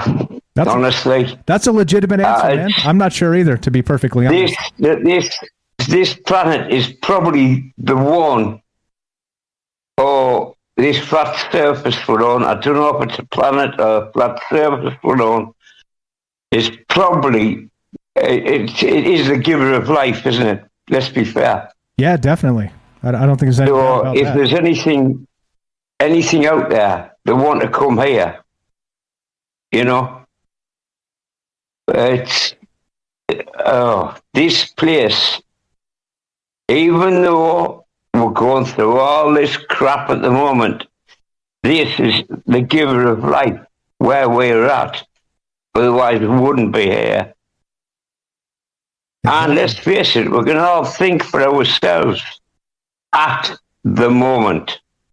Amen to that, brother. Amen to that. And take the information as it comes and be willing to change our minds. Richard, you're a legend. Of course. Thank you so much for the call. We got people listening all over the world. Richard from the UK. And people on this chat, yeah. Thank you, my man. Take care, yeah. You too. We'll talk to you soon, okay? Thanks for the call. I'll be back on the chat. All right, thanks, brother. All right, there you go. If you want to be part of the show, that was Richard on Discord from the UK. That's why we have the Discord. It's an international thing, so the folks all over the world can call in and not have to worry about long-distance charges. Let's go to Daryl in New York. Speaking of long-distance charges, what's up, Daryl in New York? Welcome to the show. How are you? Hey, Michael. Welcome. I'm so happy to hear you live again on the radio. We've missed you so much this week. Thank you. Welcome back. Thank you. I appreciate that. It's good to be back. And good to have you. I loved Night Stalker's call. That was, he's just always full of just imagination-stretching material. He's so interesting. And he thinks the craziest things. I really love hearing his thoughts about these things. It always inspires me to what, like, just what's your imagination capable of? His is amazing. Agreed, 100%. But I've been listening to Watchers Talks. They've had a 5-day, like, disclosure fest with lots of interesting guests that talk about a lot of different subjects, of course. And there was a few that were very interesting this week that also made me think about some things. One of them was somebody that was in Africa that was studying these human bones and human skeletons. I didn't hear the whole thing, but apparently some of them were the size of like a mile high, let's say, something that's that large, you know, walking our planet, which made me think, you know, we wouldn't fit on every planet. You know, the gravity has to be a certain way. We're just a certain size. And I'm thinking if anything was a mile high, they probably lived on Jupiter. And I was also listening to somebody else that said most of these planets have been occupied, which, you know, it's possible if you have the ability to travel, you could probably planet hop, especially if you know where the portals are and the technology, which I don't think we have yet, but I think perhaps we're going to. So with that in mind, you know, that solves a lot of dilemmas like the pyramids, you know, who built the pyramids. If they're a mile high, you know, hey, that's like Tinker Toys, you know, to build a pyramid. You know what I'm saying? That could have been just their playground, you know, for a giant, I'm saying. Yeah, agreed. And I think oddly enough, when you think of civilizations in these long cycles, right, kind of like the long count Mayan calendar, that sort of thing, the Baktun as it's called, like we're kind of nothing. Like this is nothing. Like we with all our technology, all the things we think we know, like we kind of don't know crap about things, do we? And so think about even a longer count, like we were describing, life may be coming from Mars to here billions of years ago, and then now, like I said, this bizarre synchronicity of us trying to go back to Mars. It's so strange. Like, talk about a really long cycle of things, right? That's just nuts. Oh, big time. That's a long cycle, but that would make sense because we want to go home. You know, though it sounds like we screwed up our home, and I don't know if we're repeating ourselves. But the rumors that have been going around, not even just in the paranormal field, I'm talking about like stocks, bonds, technology, they're saying something's coming around the pike that is so amazing, it's going to change our lives forever, which, you know, anything that groundbreaking, you know, what could be more groundbreaking than what we've accomplished, you know? I mean, how much more can our minds be blown? And I've also been hearing something about space, time, and whatever's coming around the pike is capable of basically us finding our, you know, mortality, is ending death as we know it, and living forever. Because I think once you do something with time, you just live forever. Once we accomplish something with time, which is why I think somebody has some way to get to these places that will really reduce travel. I don't think we're going to be in any kind of aircraft. I think we're just going to get in an elevator, press a button, and we could go to Mars, and then if we have a lunch break, we could hit the moon for lunch and then get back into Earth in time for dinner, you know? Something like that. That's what they're talking about right now with the invention of these time crystals. We're going to do a whole show on that coming up here, but there's some bizarre technology happening that kind of like Night Stalker was describing as well with the CERN stuff and some other just weirdness that maybe that's where we're headed. Maybe we're headed to Portalville, where you literally just smash a button like an elevator and bam, you're on Mars. Wouldn't that be amazing? And that would explain a lot, wouldn't it? Like with UFOs and with this weird parallel dimension stuff and ghosts and it would explain a whole lot, wouldn't it? A ton. And it'll be like you run into somebody you haven't met from like another planet. They're like, "Oh, you're from Earth? Hey, do you know Michael Strange?" It'd be like one of those, like, "Oh, you're from Queens," or whenever people say, "Do you know so and so?" "Oh, yeah, like I know everybody in New York." "Oh, yeah, I know everyone on Earth," sort of thing, and we'll be doing Snapchats and Zoom meetings with our new friends or cousins, from another planet or another solar system. It'll be awesome, right? Hell yeah. I'm looking forward to that. Hopefully we get there in our lifetime. I would be really thrilled with that development of things. But it seems like that's the Star Trek future, isn't it? We'll see if we get there. Crazy stuff. Hell yeah. So before I let you go, let me ask you a quick question. Do you believe there's life on Mars now? Oh yeah. I think so. I think there's always survivors of something, There's always a few that can latch on and hang in there, wherever it may be. They probably figured out a way to stay underground, just like I think we had to do that on our planet. Why do we have so many underground tunnels and so many underground cities, that they've uncovered? We haven't even uncovered most of them, but the ones we have are amazing. Like that one in Turkey that had like 20,000 people underground. Yeah. I would imagine, with room for your horses, and you could pray there, and it was like truly an architectural marvel. Like we could never even imagine, how do you make something like that without it collapsing? So who told them to build that, and why did they build that, and how long did they live down there? How long could they live down there? We couldn't tell like any technology, like. There's got to be a way to breathe, so they probably figured that out. They had a good air filtration system, or did they have to live down there? Was that a just-in-case dwelling, I don't know. So I think somebody figured out a way to stay underground. I'm sure there's ways that we could live underground here for quite a few years, maybe thousands of years. They're stockpiling something down there, There's bunkers like the Taj Mahal, Yeah, exactly. Like Cheyenne Mountain, things like this. Right? Hey, Daryl, I hate to cut you short. We got so many phone calls behind you. You were the best. Final thought while we got you on the phone tonight? No problem. Just welcome home. I'm glad to see you back, and keep the great work up. Great show. Thank you so much. Daryl from New York, a friend of the show. Thanks for the call. Good stuff as always. Daryl, always on point, says Jack, and completely right. Let's go to Robert. What's up, Robert? Robert in Pennsylvania. Welcome to the show. Thank you for waiting. How are you tonight? Fine. How are you? Doing very well. Daryl hit the nose right on the pin. All right. We've had a number of extinction events on Earth, and always there's survivors, whether it's a different species or whatever. The dinosaurs went and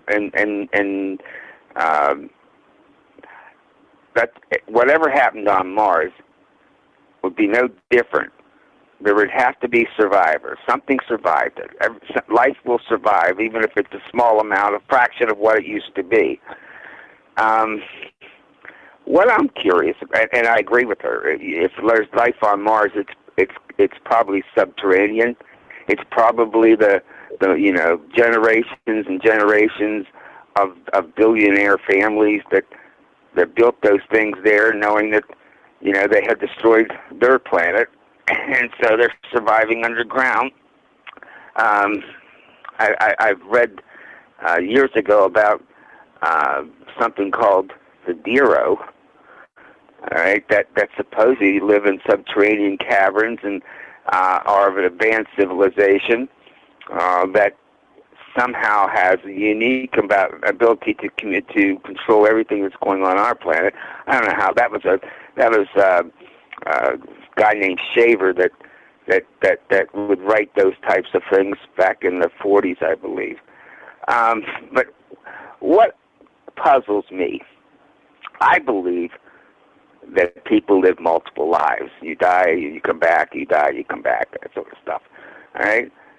And I've read so much about people who, even children, who remember things that they should not remember. But I've never seen an account of someone saying, I lived on another planet. It's always on Earth in some particular time.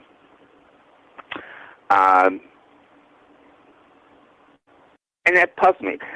Maybe somebody in the chat room may have come across a story of somebody who claimed to, to remember a life on another planet, but I don't. I don't remember ever reading anything about someone, and it makes me wonder. Well, maybe we're the only life. I do recall. I think it was a Russian youth that had described life on Mars or something in another life. I can't remember the name. Maybe I'm mistaken, but I do remember one similar story. But you're right. You figure there'd be a lot, right? Probably be a lot more than that. Right. You would think that if the universe is teeming with life, all right, and you can't have life without having a soul, that there would be at least a lot more stories about. I lived on Alpha Centauri and on this planet that we called Krypton, or whatever. But you don't see those stories. It's always, excuse me, I'm sorry, I have a little cold, but it's always stories about, you lived in the Middle Ages, you lived in ancient Egypt, you lived in Atlantis, you lived in, during the war, whatever. It's always on this planet. And it makes me wonder I'm just saying, it doesn't make sense, because if you accept that that's the bulk of it, there's no real any tales of being somebody somewhere else on another planet, then we might be the only life. And if we're the only life in the universe, it means that the whole doggone universe is a virtual reality situation. That this planet doesn't even exist, that we're living some kind of virtual reality. All right, I follow that. I think that's the strangest part about all this is we end up trying to figure out what in the hell is really going on here, and it seems like there's so many, I don't know, just strange things about the world, right? And then this is just another one. This whole long cycle of Mars, and maybe the civilizations as they move from planet to planet. Maybe it's like hot potato. Like a planet is not meant to have people on it for so long that they have to go back at some point, right? Who knows? Do you ever hear any abduction stories where the person recounts being on one of these UFOs inside? You ever see a kitchen? You ever see them talking about a dining room or a living room or anything? No. You have any cupboards, with food stocks and stuff, all right? So whatever's on those UFOs obviously don't eat, all right? Which I'm getting to a point. So if I was thinking here earlier, if there's still subterranean life, intelligent life, on Mars, maybe they send these ships out to harvest our cows and whatever else they can get, and bring it back to them, because if you're going to live hundreds of years underground, sooner or later your resources are going to run out. So they have to get them somewhere. That's true. Go through my head all the time. No, 100%. I agree with you. There's a lot of strange things even in the past here on Earth that who knows? Who knows what we're really dealing with? Robert, you were the best, man. I got to go. We got 2 calls behind you. We're going to try and jam them in. I appreciate the call. Anything else real quick while we got you on? No, except that, what the man was saying earlier about the face on Mars and the pyramid and stuff like that. That's what they are. All right, so something was there. Okay. But I'll say goodnight to you, and I'll listen to the rest of the show. Thanks a lot, Robert. Talk to you soon. That's Robert from Pennsylvania, and a friend of the show. Let's go to, this is Jack. What's up, Jack? You want to say hi? What's up, Jack? We got a call behind you, so let's make this fast. How you doing, buddy? Welcome to the show. Hey, Mike. Mike, I just want to give you a hug over the phone. I missed you so much over the past week. I hope you got, your time in to heal up and everything. You look great. I just wanted to let you know. Thank you. But anyway, hey, I just wanted to, I wanted to propose this idea that I had. You live in a place like Nevada, right? It's pretty hot, but I don't know if it's hot enough, right? What we could do is we could send up some special spaceships, right? Venus is pretty hot, right? And Jupiter is pretty hot, and Saturn's pretty hot. All we have to do is go up really close to one of those planets and just light the atmosphere on fire, and we could have a whole new sun. That would be really cool. 100 degrees, 110 degrees. I don't know if that's hot enough for me. So, what I'm saying, I think we should send up some spaceships to light Jupiter on fire, maybe get another sun or Saturn or Venus. That's my proposal. So, gotcha. I don't know if anyone in NASA is hearing this right now, but this is my proposal. I think we can live with 222 degrees. Got it. I think that's just about right for me. Got it. Don't forget your I'm a lizard, suntan kind of lotion. like Ash. That's why I love Ash. I can't wait till Ash takes over with hopefully with me. I'm going to kiss his boots for sure. All right. But we need it to be a little bit hotter. It's not hot enough. So okay. I just want to let you know. Gotcha, I'm Jack. so happy that you're back, Mike. Thanks I for love the call. you. I'll be listening tomorrow. Thanks for the call, bro. We'll talk to you soon. Thank you. Jack, he left us a message there saying, where the hell are you? Let's go to, looks like this is this Rolf? What's up, Rolf? You're on the show? Hey, Mike. How you doing, brother? I'm good, man. It's been a long time. It's been like a year. Where have you been? Yes. Well, I miss you and Frank, but I've been here. It's amazing what we're going through these days with life everywhere. We have a planet right here, right now, full of life, right? Right. Agreed. Hey, Rolf, let me hold you up real quick. So we have to end the radio hour. I'm going to keep you on though. All right. So I'm going to mute you. I'm going to end this and we'll come right back to you. Okay. So hold your thought. I'm sorry. We're just out of time. I tried to get everybody in, but hang tight. I'm not going to cut you off. I'm going to mute you. We'll be right back to you. All right. Let's do this. All right. Look, this is the deal, guys. This is Troubled Minds. I'm playing some outro music because that's what we got to do. It's the radio thing. And look, I don't know what happened on Mars or what's happening on Mars, but I think it's suspicious, synchronistic, odd, and all of the above. And I think we should keep considering the possibilities. This is Troubled Minds. I'm Michael Strange. Stay tuned for Joe Roop Lighting the Void if you're listening to us on the Fringe FM. If you're listening to us on the podcast feed, anywhere else, stay tuned for Third Hour Troubled Minds. All right, here we go.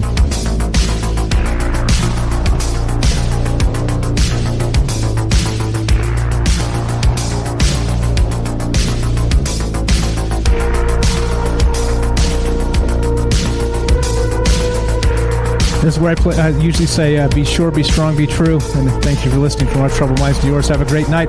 But we ran out of time. But that's okay. So here's what we're going to do. We're going to cut straight to Rolf back on the phone. Let's do it. Let's go. Let's just cut this music and let's just go right to it. We'll take a break a little bit later because, well, we got important people on the phone. Rolf, welcome back. Sorry about that, man. Go right ahead, sir. What's on your mind tonight? Oh, no problem, Mike. How you doing, man? Fantastic, man. Feeling good. It's good to be back. Took a week off, and Rolf used to call us back in the day when Frank was on the show. It's kind of almost been that long, right? Yeah, it's been a couple years, bro. Wow, long time. But it's funny. We talk about life on other planets and stuff. We're life right here on this planet. We got so much life right here, and they're trying to extinguish it. Why? Well, that's a good question. That's a hell of a question. I don't know, man. Right? You're right. You were totally right. You're spot on with that. It's well, we don't respect it here. So exactly, why the hell will we expect it? No, we don't. There? Yeah. It's terrible. I was just looking at some of that stuff. It's this horrible time. And remember the last time I called you, Mike, and I was telling you that we were headed for some serious stuff, bad things. Here we are. It's been a serious bad year and a half, hasn't it? It's been awful. And man. I don't know. It just seems like I don't know. Like we've talked about this a lot, as you know. Have you been listening the whole time? Where you been, man? I think you said you were driving. Oh yeah. Well, I just came on in the past half hour, and I always try to catch you, man. I love your shows. I love your infomercials and stuff. And here's the thing. We're alive. We're living right now, and there is life out there. We know this. They hide it from us. They keep it from us because they're afraid to let us know. Well, it's like the hierarchy of like the power hierarchy, right? So if there's anything else other than people out there that is confirmed, then what do, right? Then we lose faith in the fake hierarchy that we've been delivered. I think that's part of what's going on with that. Why this whole like tiptoeing around like the guy back that found evidence of life on Mars back in 1976 with the Viking project. Why couldn't they have just released that? What's so hard about that? Why couldn't they have confirmed that? But no, they had to crap on it. They had to tell him this, that, the other thing, and say no, that's not true. Even though he had like a fail safe in the test. I mean, this is not new. Like that was probably disclosure, and we just been screwing around with it since then. Like if we're talking about microbes on Mars, and you're totally right, man. Like if there's actual life on Mars, like they're in for a shock because we're not going to be nice to them. We can't even figure out being nice to life here. You were right, brother. You were right on as usual. Exactly. There is life on Mars. There's life on a lot of planets in this solar system. This solar system is a speck of dust in the galaxy. The galaxy is a speck of dust in the universe.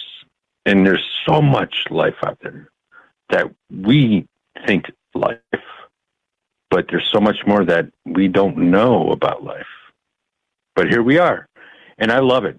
You love it. We all love it. We're here in all this technology and everything we have. It's so beautiful. But at the same time, we're going backwards to the human condition of destroy,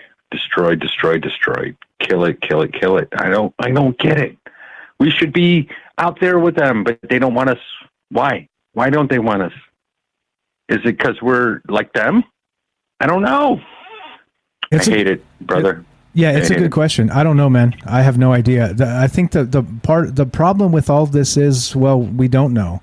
And I think, right, as always, you look to the power structures and look at the folks that don't give a damn sending people to war to die just to save their own bacon, to save their own property, to save their own whatever, right? I mean, I think those are the things that we need to look at is, it's not the president sending people to war. It's the elites. It's the powers, the puppets, the puppet masters that are telling him what to do.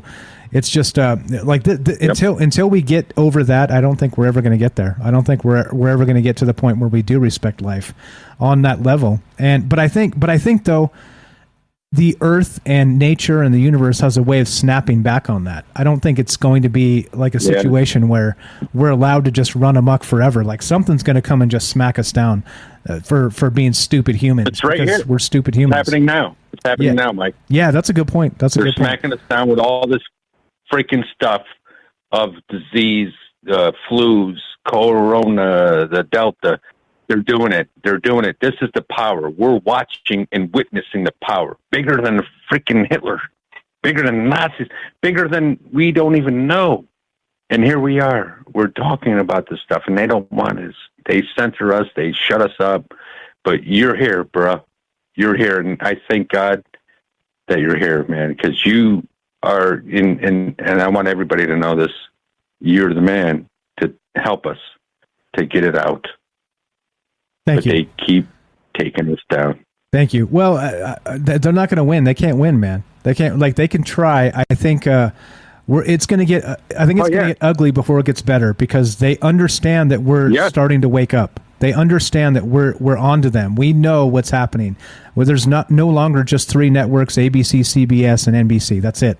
No longer. You can get information wherever the hell you want, and that's why you notice why they're cracking down like crazy because they don't want conversations like this happening. Yeah. They don't want us talking about power structures and aliens and things like this. They don't want it. No. Yeah. I don't like to say aliens don't like to be called aliens because they're humans. or they're, biological beings. And you know what I hate about it all? They don't give a fuck about us. Excuse my language. They don't care anymore. They're going to give you the shot, give us the shot. They want us to get the shot. They want us to go. They want this planet for whatever reasons. I don't know. But here we are, and it's just a speck of nothing. You know what I mean? Yeah. Yeah. Sadly. Yeah. Sadly. All we can do is just live our lives and fight against this tyranny, against this passports, and you can. I'm going to go to the southern border and just walk in and say I need this, and that, or whatever, and get it all for nothing. No. But if you're an American or citizens in the free world, you're a tax slave, we're at bro. war. You're a tax slave. Get your ass back to work. Stop complaining. Yeah, exactly. Exactly. No, you're not allowed those things because it's politically not cool. Yeah, man, I'm with you. It completely upside down. Everything's upside down and broken, and you can cite time after time after time after time of these assholes out there saying, "Well, you guys do this, but we're going to do that," and they just continue to do it. Yeah. It's the whole again. And then here we are. It's amazing. It's amazing that they're doing it. They're doing it right here. Right in front before of us, our right? very eyes, and there's a lot of people that don't see it. They just keep listening to the news, keep listening to the bullshit stuff, and we're just gonna just sit back and watch. I don't know. Something's about to happen. Remember the last time I called you, the first time actually I called you, I told you something's about to happen. I was way off in the timeline, but I was right on the timeline because I see time before time, and time is time. We're in time. It's it. And there's nothing we can do about it except resist it and just live it and watch what happens. I mean, look at the poor people back in the 40s, 1940s, and they went through this shit. But they literally, hey, we're going to give you a shower. You're going to get cleaned up. We give you new clothes. And what happened? They didn't know. They got the shower, and that's it. Yeah, 100%, man. As always, you are spot on. Would you do me a favor, please? Could you call back more often? Don't make me wait 2 more years. Holy shit, man. Yeah, I'm sorry, Mike. Mike, I'm so I don't know how to say busy. Yeah, man. With so many things. This is, like I said, a speck of dust in the whole. Somebody told me, look at the window. You don't see the whole picture, and I'm like, that's a small window. I look at the no window. I look at everything, and it's like crazy. But life on Mars, yeah, life here, life there. There's life everywhere. We're full of life in this universe, and it's sad that some of us don't see it, but they see it and they don't want it. This life, maybe. I don't know, bro. There's a lot to figure out, isn't there? There's always a lot more to figure out. Yeah. We're going to keep talking about it, man. We're going to keep doing our thing. We are hopefully a blip of light in the darkness, and we're going to keep saying that, hey, human rights matter. We're going to keep saying that the Bill of Rights matter. We're going to keep saying the things that are not popular, even though they are true. We're going to keep saying these things. So you're in the right spot, my friend. Here's the thing. Yeah. I say we're a speck of dust, but we're a rock of Gibraltar or whatever. We're so much more than we think. It's fractals. As small as it is, it's big. As big as it is, it's small. And this is where our spirits and energies come in. Maybe we're just here to live our life like a Star Trek and the holodeck. You know what I mean? It's programmed. It's all set. It's everything, and you can have it what you want. What we want, but who knows what they want? We're starting to see things, and it's scary. I don't know if you ever heard the show Sliders, where they travel from one world to the other, same Earth, but differences between. I've been seeing that. I've been paying very close attention. I want everybody to pay close attention to everything around you. And if you notice a subtle difference of that daily life, and you see it and you say, wait a minute, that wasn't there before. What's this? What's that? It's crazy. It's beyond imagination. Truth is stranger than fiction, as they always say. Rolf, you are the best. You're the best, man. Please don't make me wait 2 more years before you call. Thank you so much for the call. Thanks for listening. I love you, brother. I'm sorry. I will call you more often because you're the awesomest. You're bringing something that they don't want us to know. You know what I mean? They know what's going on, and they censor us. They shut us down. Blah blah blah. You know, it's just this is real. This is real. It's almost like living in Nazi Germany, but in the future, kind of. Yeah, right. Same but different. we aren't there yet, thankfully. Yeah. But I mean, you know, there's a lot of parallels and a lot of crackdowns, and you know, we're not going to let it get there, man. We're smarter than that this time. We're not going to let it get there. That's right. It will not happen. That's right. We're on top of it. We're on top of it, man. Will not happen. We got this. We're going to do this. We got this. Love you, Mike. Rolf, you're the best. I appreciate the call. We'll talk to you soon. Have a great night, and you behave. All right, sir. Thank you. Thanks, bro. There you go, Rolf. Rolf, an old friend of the show, literally back at calling when Frank was here. Back in the day. Many of you don't remember Frank, the original co-host of the show. Well, now here we are. Taking your phone calls. Since we had so many great calls, it was one of those weird ones today. Gave me a little bit of time to talk, and then the calls came fast and furious, and that's amazing. So I thank you guys for all the phone calls, and have a good night. I'm out of here. No, I'm just kidding. We're still taking your phone calls. 702-957-1037. The phone number's up, and you can be part of the show. We're talking about Mars tonight. We're talking about these weird synchronicities. We're talking about how maybe life came from Mars, and now it's headed back. Isn't this strange? These long cycles? Isn't it weird? Yeah, so let's go to Kelly whenever you're ready, sir. We got Kelly on the horn here on Discord, and we're doing our thing. How are you, my friend? Welcome to the show. Hey, how you doing, Mike? I'm doing Welcome good, man. back. Thank you. You as well. Welcome back. So, Mars tonight, huh? Yeah, lots of weird Mars news, man. Yeah, you know, we talked about this show about Mars a few times. Definitely. But one I kind of want to talk about is I kind of glanced back about. Do you remember when? You know, we kind of that's a question what people want to answer, or that's a question people want to know: is was there life on Mars? I would say, like, I'm not going to say by, you know, little microbes or anything. We're talking like full, like, civilizations, right? That's what people want to know. Yeah, that's what people want to know. Pretty much, right? Like, yeah. If you look at Cydonia and other places, you know, when they have these rovers taking pictures and stuff, that only tells you right there, you know. I mean, that for me, that's an obvious yes. And what's interesting, I was talking about the picture because another thing that could be, you know, besides I would say, you know, the theory of like it was bombarded with asteroids. I mean, yes, it could happen, but I don't see it. I don't see it as that. One interesting thing that science came out was when, remember, they had that picture I'm talking about now is they scanned Mars. I guess there was like an explosion areas where they had found Xeon 54, and the only way that could happen, that type of Xeon 54, is through nuclear explosions. Because we've done that, you know, many nuclear explosions here on the planet Earth, and that's what was, you know, produced. Well, Xeon is, you know, it's caused, you know, it's a natural thing, but Xeon 54, that only causes through nuclear explosions.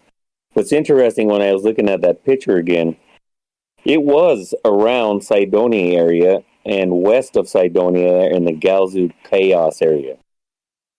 What's interesting, though, about that is you know what, I did not notice, I don't know why, for some reason, is they show where they drop these rovers at, and south of the Cydonia area was Opportunity, and over by the Galzu Chaos area, which was a smaller explosion area, is Curiosity rover. What's interesting for me, remember we talked about, because the thing I think the story was, is, you know, when it looks like somebody's always cleaning those rovers off.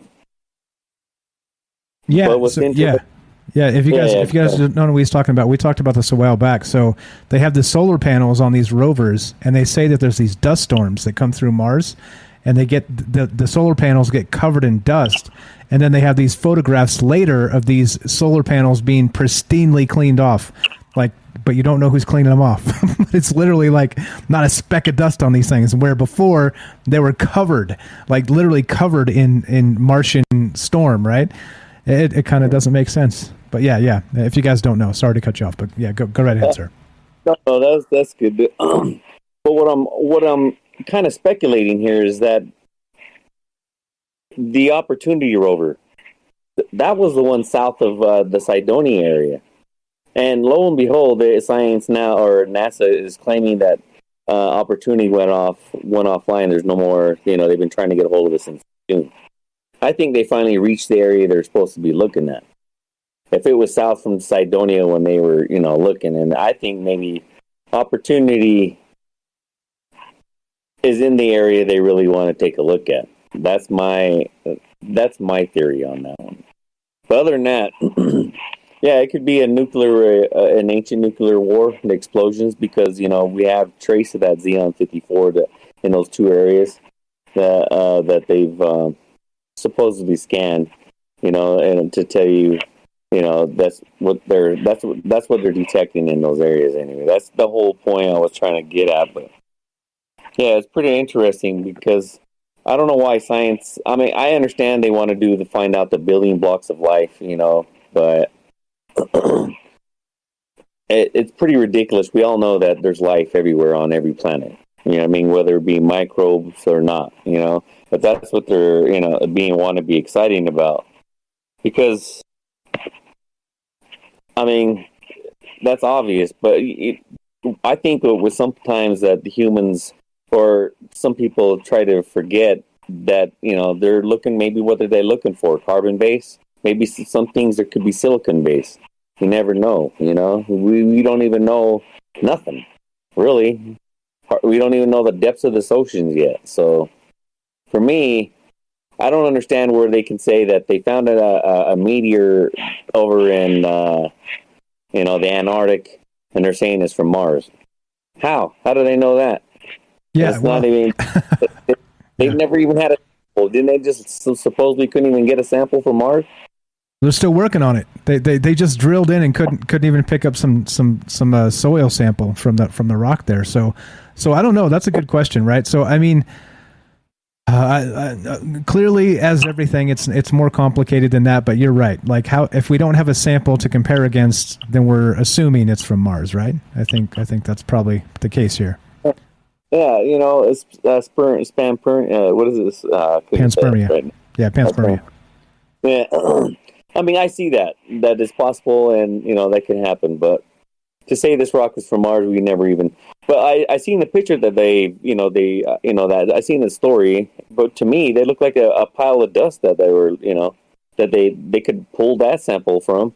I don't know what they were saying, that they were trying to drill a core. Is that more or less what they're? Yeah, exactly. Yeah, so they're trying to drill like a rock core sample, but for some reason, the tube that they put in to collect the sample when the drilling happened. So I guess the way the technology works is they have the drill, and the tube goes around it, and then they drill down, right, and then the tube kind of as one lifts, the other they separate, and then it tries to bring the sample back up, and it couldn't do it. So they detected no sample inside the tube after the drill, after the core sample. So that's the weirdness. That's the mystery here. So what's actually going on? And some people have speculated that, right here in the chat, that maybe they didn't determine the proper measurements for the atmosphere there, or the rocks. Maybe they were a little more not as firm as they thought. Who knows, right? There's a whole bunch of things here to consider. But like I said, you got to expect that they would have considered, extraterrestrial sort of conditions. I mean, for crying out loud, you couldn't expect to just drill into like an earth rock and have it stay the same, right? Yeah. I mean, I like that one guy's theory. He said that it could have been, maybe they're drilling over a cave, or like a geobe, or maybe even like let's say some lava, and it's hollow underneath. They drill the core and it dropped down. That could have been a possibility as well. Yeah, that's what they're saying, is that maybe something like that's happening, but they have no idea until they try again. So this is the very first one. And it's not really getting a lot of play in the news. I found it quite by accident. I saw it on Twitter. So it was one of those things where I was like, really? How come nobody's talking about this? This is weird. It's a failure, but I mean, failures are good, right? That's how you figure out how to do things right. You fail first. So, no, strange stuff for sure.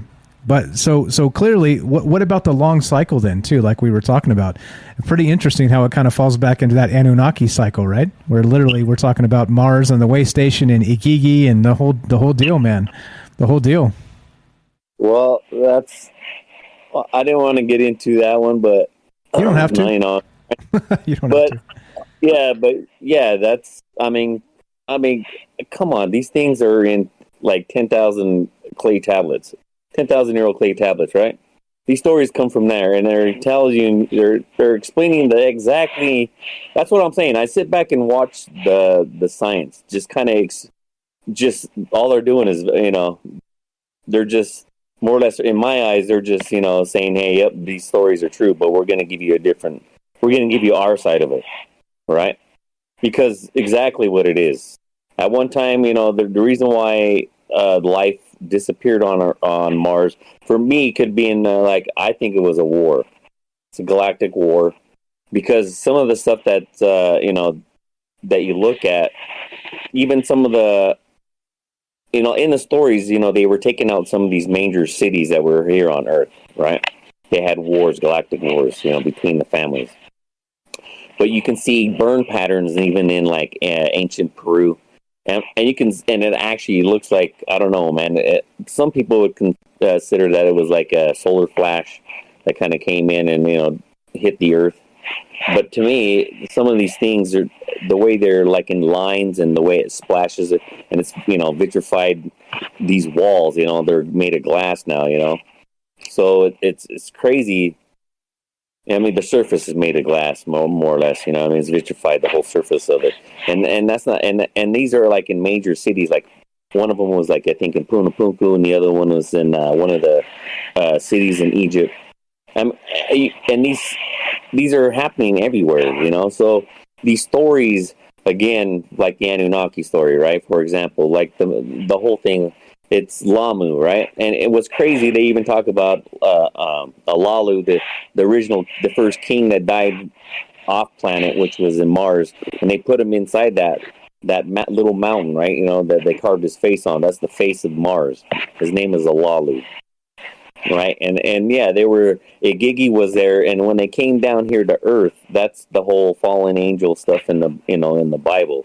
Because the 7 tablets of creation was found in the city of Nineveh, which is in modern day Iraq now, which is the northern part of Iraq. But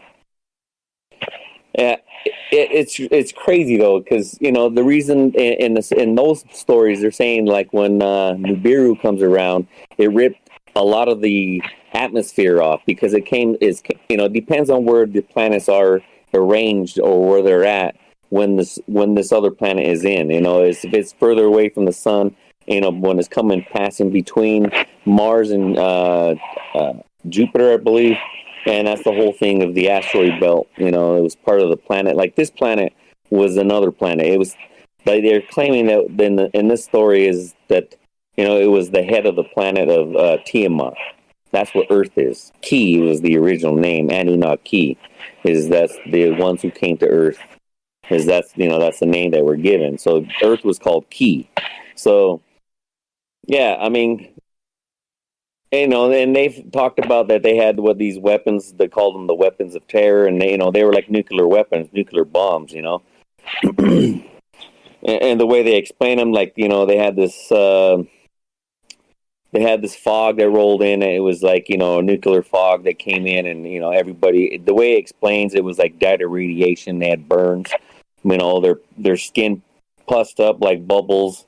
People are just dropping left and right. Kind of just like if, like what happened in Japan when we did that stuff to them, So yeah, it's pretty interesting to see science kind of just pouring this information out that is laid out on tablets that are, thousands of years old. And it's, they're going to call it different names, scientific names or whatnot, but it's the exact same story.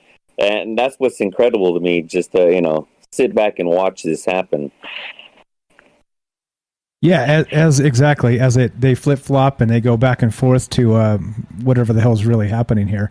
I think that the craziest part about this is that it seems like history repeats itself. It seems like we have the exact same things right now. We're saying, okay, we're drilling a hole into Mars and we're going to find out whether there's microbial life there.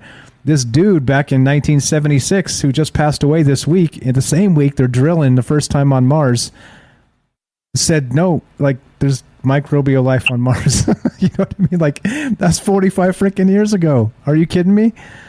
I don't know. It's like a lesson in futility sometimes. Like, all right, so now are we going to come to find out that this guy was just ahead of his time? He passed away. He got no accolades. They just kind of wrote him off as a whatever. He's whatever. But now look, we're literally on the cusp of them going, oh yeah, by the way, the homie was right. It's so stupid. It's so stupid. That's not how history goes, though, man. People just don't, they get passed by or, called a wacko, and then, years on down the road, they're like, man, this guy was right. Just kind of like now, the synchronicity of everybody calling, everybody else, conspiracy theorists or whatnot, kind of like us here on the show. But what's funny is that here it comes into fruition, and they're like, oh my God, I don't know where it came from. Like, we've been telling these stupids for about 15, 20 months now. Yeah. Yeah. I don't mean to talk like that, but sometimes, it's hard. It's hard not to, right? Yeah. Yeah. It's hard to, because I can't make people, these are just, like I said, these stories are just, I can't, there's no way to prove this stuff, right? From, coming from myself. But if you look at it in that perspective and what it's saying, I mean, it's exactly what science is saying, how even this planet Earth was even made, it's something collided together, and that made the asteroid belt, and, part of it flipped off and made the moon. That's like, and it positioned it correctly so you can have a, block out the sun, at a certain mile, the miles from, it's crazy. But yeah. And here we are going, none of this makes sense, does it? None of it makes sense. No. It don't. But, see, and I was thinking too, like, if you look at some of the stuff that's in our own solar system, like, you hear stories of, like the ring makers of Saturn. You ever ran across that one? I don't think so. There's these big, what it looks like, because there's something, they've taken pictures of the rings, right? And on the outer part of the rings, there looks like something in the rings, like, are making the rings, like the cloud of the rings going around. It actually looks like a giant ship parked, like, right next to a ring, and then, from the ship onward, like, going, let's say, the rings spin counterclockwise, and it's sitting there, and next you just see a ring being created. It's a pretty crazy thing. You got to check that out. It's called the ring makers of Saturn, or even like Venus too. I ran across a story where they're talking about there might be even some stuff on the surface of Venus that looked like it could be civilization back then on that planet as well. And that's where even like the story of Valiant Thor, he said he was from, that whole story, if anybody knows that one, of, the guy, the alien that lived in the Pentagon. But yeah, he claimed to be silicon based too. And, we're always looking at, as humans, we're, carbon based. So I think maybe that's, I don't know, we need to move away from that to even really understand, what life is out there in the universe. And speaking of carbon-based, funny, Night Stalker here in the chat says, "What if they strike oil on Mars?" Shit. Here we go again, right? History repeats itself. Yeah. I mean, you think about it, right? So they say that oil is because of the dinosaurs, right? And because they've decomposed and turned into carbon and all the rest of this. But hold on, though. If that's the case, maybe on Mars that life was there for billions of years. Maybe like it's oil rich. maybe Mars is the spot. Oh, jeez. Oh, man. Yeah. What was I gonna? What song I was gonna bring up? That was on about Mars, but yeah, I mean, if anything else, they could be, if it's inhospitable on the surface, you would say that, like anywhere else, like someone else was talking earlier, that there's, I think, I can't remember her name, but she was talking like, being underground, just like she was saying, she was talking about it was as Darren Kuyu, which is in Turkey, that was like they could hold like 20,000 people, some livestock and everything else that was down there. What's interesting is it's almost like they were, these civilizations that they're finding that lived underground and even in cave systems that maybe they were running for something. You know what I mean? Yeah, exactly. I don't know. Yeah, it could be. Yeah. Right? Mm-hmm. Yeah, that was Daryl in New York who was saying that. Yeah, Daryl, yeah, she's correct on that. Oh, yeah, but so even like Mars, you could say it'd be underground.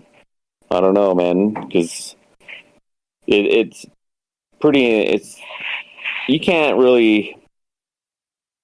I mean, I think NASA knows, man. I mean, come on, damn it. Like tonight, I was just kind of I was kind of surprised I missed it the first time when I was looking at that stuff. But yeah, they're by Cydonia already. They're not really saying it. They never talked about it. They just, went south from it, and that's the position that they have them. But what's interesting is what I would like to know is where is Elon Musk planning to land on Mars? Is it the site? I hope it'd be Cydonia area. He can film it for us all so we can see that shit. Yeah, that's what we're waiting for, right? I mean, they got a damn helicopter up there. Let's fly that shit over there and let's get to the bottom of this. Right? I mean, come on. Yeah. What are we waiting for? Like this is just again futility. Like again, we've been waiting since 1976. This guy again who just passed away this week said, "Hey, I have proof there's microbial life at least on Mars." And clearly, like we said, if they're underground, would anybody be surprised if there was some sort of maybe more advanced civilization underground? Probably not. I wouldn't at all. It would make sense that that's where they would be, right? You have to shield yourself from the radiation, as the way the atmosphere is there. I mean, that's where they would be. So it's obvious that you would expect, and not only that, we have the methane, right? Remember that whole methane fluctuations? Like there's some weird stuff that are actually kind of describing that this is what's probably going on there, at least in some capacity, right? I'm not going to say little green men or reptilians like Ash or whatever, but who knows, right? Who knows what's really going on? And I think that's the exciting part. Well, even with our, let's say Earth, right? If the stories are true, the Anunnaki came here. They ran across what do they have here? There was no like a species like that. There was just animals here, right? And so that's what you would probably find on maybe even a lot of other planets, maybe not just civilizations, but just animals. That's life. It could even be of course there's going to be microbial life everywhere. I would say everywhere, because it's in the air, it's in the, in the water, if it's a water, type planet, or in the earth, the ground itself. Of course, there's life everywhere. But, to say that, like I said, what life are we looking for, though? Is it just carbon-based type stuff life, or are we looking for silicon-based life? Or, I hope we're doing it all. You can't just, be narrow-minded and, saying that, that's just it. But it's something bigger than that. There's something bigger than that. That's why we want to go back to Mars, I would say. They want to find out what's probably in those buildings in there. That's what I would want to know. Yeah, exactly. And is that really what's happening? I think Time will tell. Hopefully, fortunately, we're young enough where in our lifetime some of this stuff starts coming out. But it seems like they're fighting tooth and nail. They just don't want it to be. Kind of like I said, it's like an attack on the power structure, right? If there's belief in extraterrestrial life in any way, even microbial, then right, the power structure of humans are the pinnacle of whatever falls to the wayside, and people start not looking up to, I don't know, people like Bill Gates, for instance, right? Who, by the way, is also still not a doctor. Let me remind everybody. But yeah, I think that's what it's like. That's where we're at. It's like nobody wants to break down that paradigm of power, right? That's really what this is all about, as always. Just like oil, money, power, the whole bit, right? Mars on oil, or oil on Mars would change everything, wouldn't it? Wouldn't it? Oh, shit. It's a funny thought. You got to admit it's a funny thought. Matt said in the chat, if they strike oil on Mars, it will become the 51st state of America. Too funny. Yeah, I don't know if you ran across if he's even said where he wants to land yet. Elon Musk. I don't think so. No, so I saw an article today. They were talking about the moon actually and creating a base on the moon. And if China and the United States both pick the same spot, because there's not a lot of really perfect, great spots on the moon to build a base, that we might have a problem, right? So it's basically whoever gets there first, because there's no way to, divvy out these spaces. So maybe Mars is the same way. I don't know, but yeah, I don't think he's. They probably haven't started that process yet. I think probably the rocket ships are first in order. Again, back to the Saturn V's of 1960. It doesn't make sense, does it? It just doesn't make any sense. Actually, he just assembled that big ass rocket. He put before they were testing the engines without the top, but he put the top on the capsule on it, and that thing's massive, man. Yeah, I saw it. I saw the picture. Yeah, that's crazy looking, man. Good luck to him. He says he wants to go there. He plans on dying out there. One way ticket that everybody's going with is the one way ticket. Me and Michelle always talked about we'd like to jump on that for that civilization that they want to have. I think it's like a spinning utopia on around the atmosphere on the.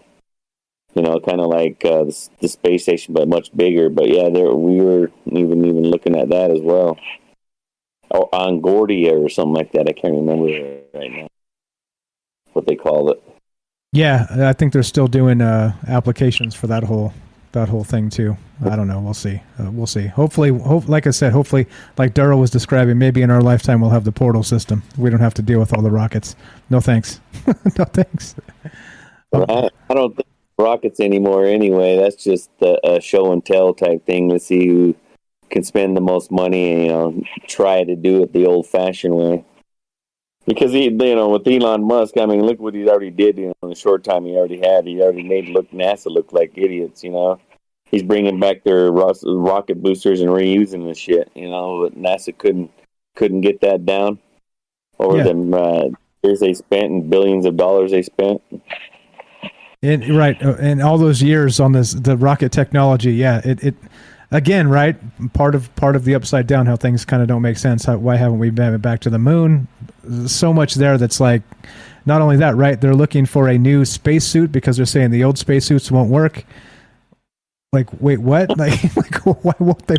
First, why won't they work? And second, how come we need new spacesuits when we had that technology in the 60s?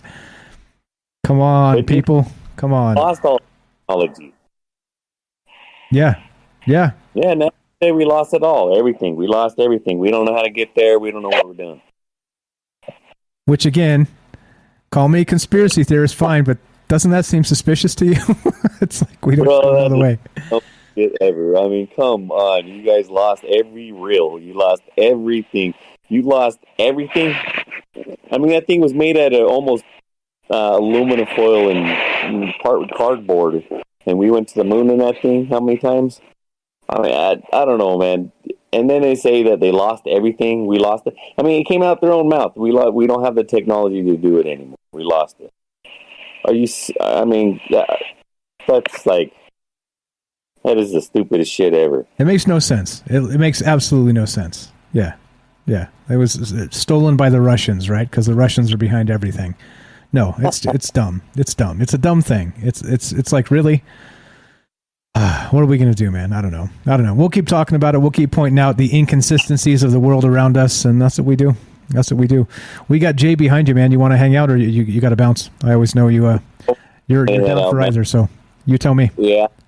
No, I'm going to head out, man. Just, you have a good night, too, and welcome back, man. I'm glad you got some rest, and everybody needed that, too, as well. And Jay, have a good night, man. Appreciate it, Kelly. You're the best. We'll talk to you soon. Welcome back to the show. Welcome back to Troubled Minds. We'll talk to you later, my man. That's Kelly in Colorado. Good night. There you go. Easy as that. If you guys want to be part of the show, we still have time for you. 702-957-1037. Phone number is up on the stream. And we're taking your phone calls. Had some great phone calls tonight. That was Kelly. We got Jay. We're going to go to Jay in just a second. I saw him unmute himself. So if you haven't joined the Discord yet, please do. troubledminds.org. Click the Discord link. If you guys haven't heard, there's a exclusive podcast from Troubled Minds on the podcast feed. If you haven't heard that, I did my own top 5 of most absolutely nutters UFO encounters ever. If you want my take on that, it's a little bit less than an hour long and kind of a old school podcast style, not live, just kind of let's talk about this and see what's going on. So there we go. Good stuff. So 702-957-1037, troubledminds.org. Great stuff from all the calls tonight. Thank you everybody for out there listening, hanging out, and for the amazing chat, the amazing calls. Let's go to Jay. Jay in New York. Welcome to the show, my friend. How are you tonight? Mike, it's a pleasure. And you, sir. Welcome back. Thank you. So I got the moment in time that Kelly blew my brain up today. Okay. He was talking about all that ancient stuff that he always talks about, and he posts in the Discord and everything else like that. And he talked about Nineveh. Nineveh is the town that I'm trying to get the job in right now, and it is like the creepiest, weirdest place that you've ever seen. I mean, it's odd, and all these inconsistencies that go on with everything that we talk about is just like, hey, wait a minute, he's talking about Nineveh. That's the town that I'm working in right now. No. It's just a little... No, it was Nineveh, not Nibiru. No, but... Ash taught me how to... Wait, but it's not the same, right? Nineveh is ancient, right? Ancient Nineveh. Yeah, this is just some teeny tiny town nestled in the hills in upstate New York in the bottom of the mountains in the Chesapeake Bay watershed. All right, just making sure. Just sure. But I'm just saying it's odd. It's right, yeah. But it's odd that it's the name of the same place that he was talking about. And that's what I find. The guy dying a couple of days in between hey, wait a minute, he was right. There really are microbes up there. It's just the inconsistencies and the similarities at the same time. That's the kind of thing that I try to stay alert about. It's just I find it odd. The energy of a place. Why did they call New York? It was New Amsterdam when they moved here, but now it's New York. Just right. What crazy. Named after York City. I think that's up in Canada. I could be wrong there. You might be right. I'm not from here, so my high school history and state history is bad because I'm really from Ohio. But okay, I'm probably I'm probably wrong. I don't know. That's just what I thought. You might very well be right. No, it does sound close because I've got a high school graduate kid and stuff like that, and I look over their shoulders and read their homework before they turn it in. Nice. You might be close. Yeah, it's okay. If not right, it's okay. Details. I don't know. Yeah, exactly. That aren't important to the conversation. Exactly. But I don't know, Mike. I mean, I really think that we might be on the verge of we get to see it, and that's what's so cool. All the stuff is going on right now. with everything. But obviously, we can't deny it anymore. Neither can the powers to be deny it anymore, that there's stuff they're hiding that they can't anymore because the internet is too big, and no matter how much you censor us or whatever, it makes us talk more. You know, the stuff with the cryptocurrencies and the money and the money. Elon Musk, that's amazing what that dude has done with basically nothing compared to the budget of NASA. Yeah, it seems that again, like Tinfoil Timothy, he listens from time to time. Still, he was pointing out that like, why are rockets new? We were doing this in like the 50s. Like this is like Nazi technology still, right? It's so bizarre that we're like, we still haven't passed like it's just a standard ass rocket. I mean, you're right. You're correct that he's done it on his own. He's using his own, right? Like he's taking the next step that they should have been doing in like the 60s instead of like, you know, well, never 50s. Yeah, probably yeah. 50s. Probably. I mean, we're stealing this stuff off of the Germans, to not use the keywords, right? Back in the 40s, when hey, we whooped your ass. You got two options here. Right, exactly. You're going to see the Russians, or you're coming in with us. Right. Who are you going to give the info to? Exactly. You know, so you figure by like 1955, 1956, they should have been onto something pretty damn decent. You would hope so. Well, I mean, then you add the CERN collider in there and all that stuff that, you know, who's the collective really, you know. We're not going anywhere, man. You're not going anywhere by a rocket. You know, Daryl was right. You're not. You can't. It's physically... You're talking about generations of people to get there by rocket. Yeah. You know, we all decide that we're going to hop on a rocket and we're going to go to Alpha Centauri to check out the lights on the top of the radio tower that's broadcasting on the Fringe FM from here. Yeah, well. To make sure that they're firing right. Well, it's going to be like my great grandkids times 10 to the 23rd that are actually climbing the tower and changing the light bulb because it's so far away. That's probably way off. Actually, it's probably like, you know, what, a couple hundred years. But yeah, who knows? If you can achieve the speed of light, yeah, exactly, and not kill everybody on board. Yeah, you know, I mean, well, not only that, like rockets aren't for us, like Daryl was saying, because we're not rich. So. Right, like that. What was the Virgin Galactic guy selling a seat on his to barely get into space for what, like $300,000? He missed it by like he missed it. He missed it. He didn't make it. No, they changed the definition of it. Exactly. That's not actual space. It's almost space. He's almost an astronaut. They changed it. They changed it for him, and no, they changed it for Bezos, didn't they? Changed the definition of astronaut. Yeah. So the Red Bull guy that jumped out with a parachute from the weather balloon is also an astronaut. Wouldn't that make him an astronaut too, if that's all the hire that Jeff Bezos got? I would think so. And he did it with a parachute. I would think so. That counts. And a balloon, right? Parachute and a balloon. He went up in a weather balloon and a little like tin hat, you know, with oxygen in it and stuff like that. He filled up his tanks and he jumped out the door. You know, there's another guy that did it back in like the 40s, 50s or something like that was actually talking to him about his breathing on the way down because of the changes that were going through his body. My dad and I watched it live we watched the thing live, but we weren't together. We were on the telephone talking about it on the way down. He remembered the guy that did it in the 50s or 60s. You know, they've been doing those kind of experiments forever. And it just proves that costs way too much money.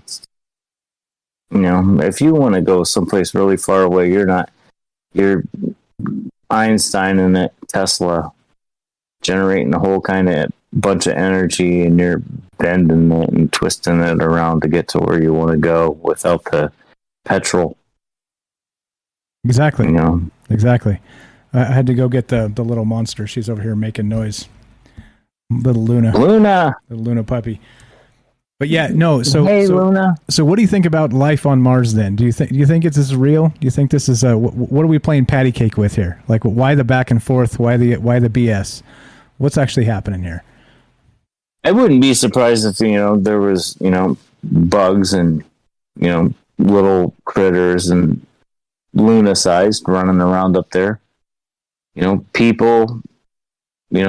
I think back in the chat where everyone was talking about, this has been going on forever. The elites left there to come here, and now the elites are leaving here to go back there because they know something better than all we do. I don't think life is gone there, obviously, because, 1976, some guy proved it. But, microbiology, I don't know how much I really consider that life, because it is. We found it on asteroids that have actually made it through the atmosphere and landed and all that. So, yeah, there's definitely life there, but it depends on your definition of life, I would suppose, Yeah. Some guy sitting up there with a laptop calling you every Wednesday night. I don't know. Is that life? Or do you say that's not life? I'm just saying, if he's up there, he's the only one. Right. You know what I mean? He gets stuck. The ship ran out of gas. You guys said, okay, look, you're a dork, man, get out of here. Right. Kicked him off onto the sand. Start digging. Because obviously, if you're going to Mars, the first thing you're going to do when you get there, you're going to be digging like an MF. Because the radiation up there is going to, sandstorms and all of it, that's going to crush you. You're going to have to be seriously prepared to live inside for a lot longer than we have now. You're going to have to be ready for it because only the best of the best of the best are going outside, and they don't want to because nobody wants to go out there. Same way with the moon. You're not living on the surface of the moon, You're not going to the park and throwing the dog a ball or the frisbee or whatever. That's not going to happen. It's not. Because we can't live there. Maybe we can underground. Maybe we can in our little pods or cities or whatever that we build up. But in order for it to be inhabitable, planet-wide like it is now, that's going to take, what did someone say in the chat? 400,000 years or something? Yeah. The return of the return of Nibiru. Nibiru. Tiamat. That whole bit. Yeah. I'm going to go put her down so she can go outside real quick. So give me 30 seconds, Jay. I'll be right back. No, that's cool. Hit Thank it. You. Say some stuff about your Nineveh. I want to hear about that. I'll be right back. It's just a little town, and the thing that made me really think about it when Kelly was talking about it is I was just looking at how weird it was up there. It's drug based. It's a old town with no businesses left in it and anything else like that anymore. And there's a lot of drugs up there. But I remember a time when I was a bartender and someone said, "Hey, you're alert. The world needs more alerts. Pay attention to what's going on around you with everything. The wind and the leaves on the trees and all of it. I mean, we're so smart with the things that we don't even know that we know. And I don't want anyone to miss that. I really don't, because you have that feeling, you have that sense, you have that sight that we're so misconstrued right now with all of what we're doing on the internet and everything else like that. I think a lot of things get missed with us because we don't spend the time to look up and actually see what's in are the so-and-so people about the airplanes and their pollution in the skies, right? Maybe, because I look up and I see it. You know, do we see the stars? Do you see the things floating around in the sky? Yes, I see it because I look up. Try to have a hopeful outlook on things, and maybe things will be hopeful. I'm so glad that you have made what you have made with the people that come in and call into your show from all over the place that come and talk to you about whatever topic is on hand. We want to have an intelligent conversation about whatever's going on, and let's just think about it. Exactly. Why not, right? Why the hell not? You know, life on Mars. Yeah, hey, you know, you came out with the article from the guy in the beginning there, you know. Yeah, we talked about it. Gilbert Levin. Gilbert Levin. That's the guy. Yep. You know, I mean, that is life, technically. And it's there, you know, technically. But if that's there, what else can it support? You know? Exactly right. Exactly right. Hey, quick shout out to some friends out there. What's up, Penny Bunny? Everybody follow the Curious Bunny on YouTube, please. Also, what's up, James Salcedo? We got Salcedo Paranormal. Great podcast. He's going to be on this show on Thursday. We're going to talk about some ghost stories and some other stuff. And, yeah, let's see. Who else? Who am I missing? Also, another quick announcement. Ash has bowed out for the time being. He's busy. He's been a busy guy, and so he's having a hard time making it. So we're not going to have Ash on Wednesday. This Wednesday, we're going to have the Night Stalker in his stead.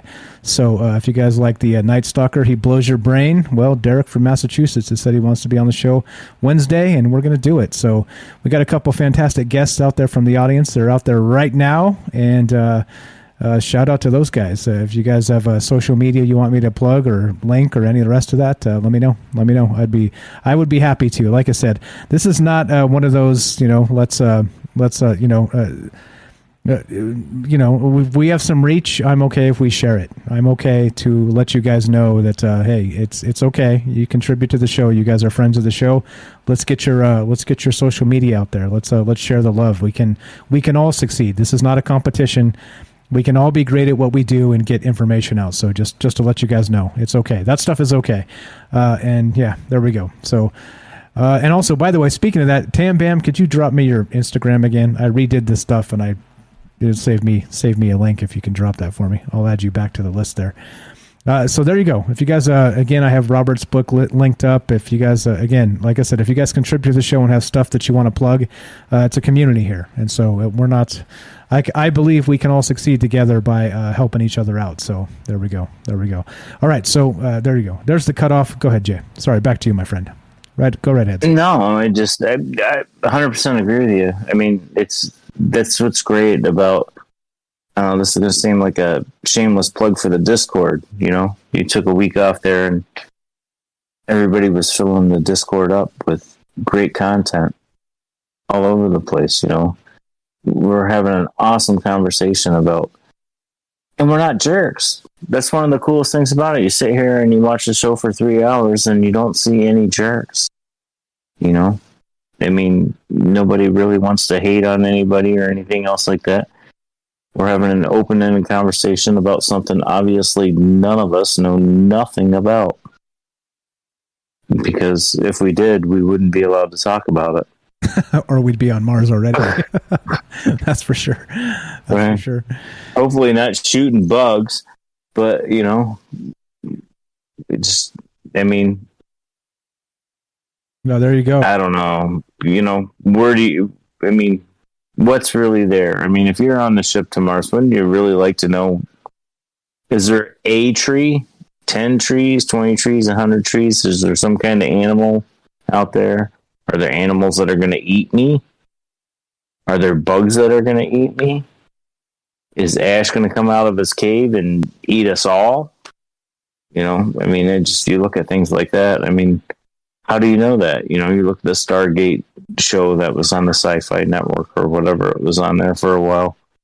You know, they sent a robot through there first. It looks kind of good. Go ahead, send the guys with guns. Exactly. You know? Exactly. Shout out to Ash too. Ash shows up right. Like he must have had his tail itching or something because he knew we were talking about him, so he shows up in the chat. So, like I said, Ash is going to be around, so he'll pop in from time to time, but he's just not going to be regularly on Wednesdays. So, as you know, Ash, you're welcome whenever, buddy. Just jump in. You know how to find us. Yes, and I did forget about the community post because, well, I forget about a lot of things because I'm juggling a lot of things. All right. Mars. Monday, Troubled Minds is back, and how you feeling, Jay? How's everything? Fantastic. I mean, life is good. It really is. You know, life is always good, Mike. You know, it's what you make your day what you want your day to be. I hope things are great with you. Your week off went well.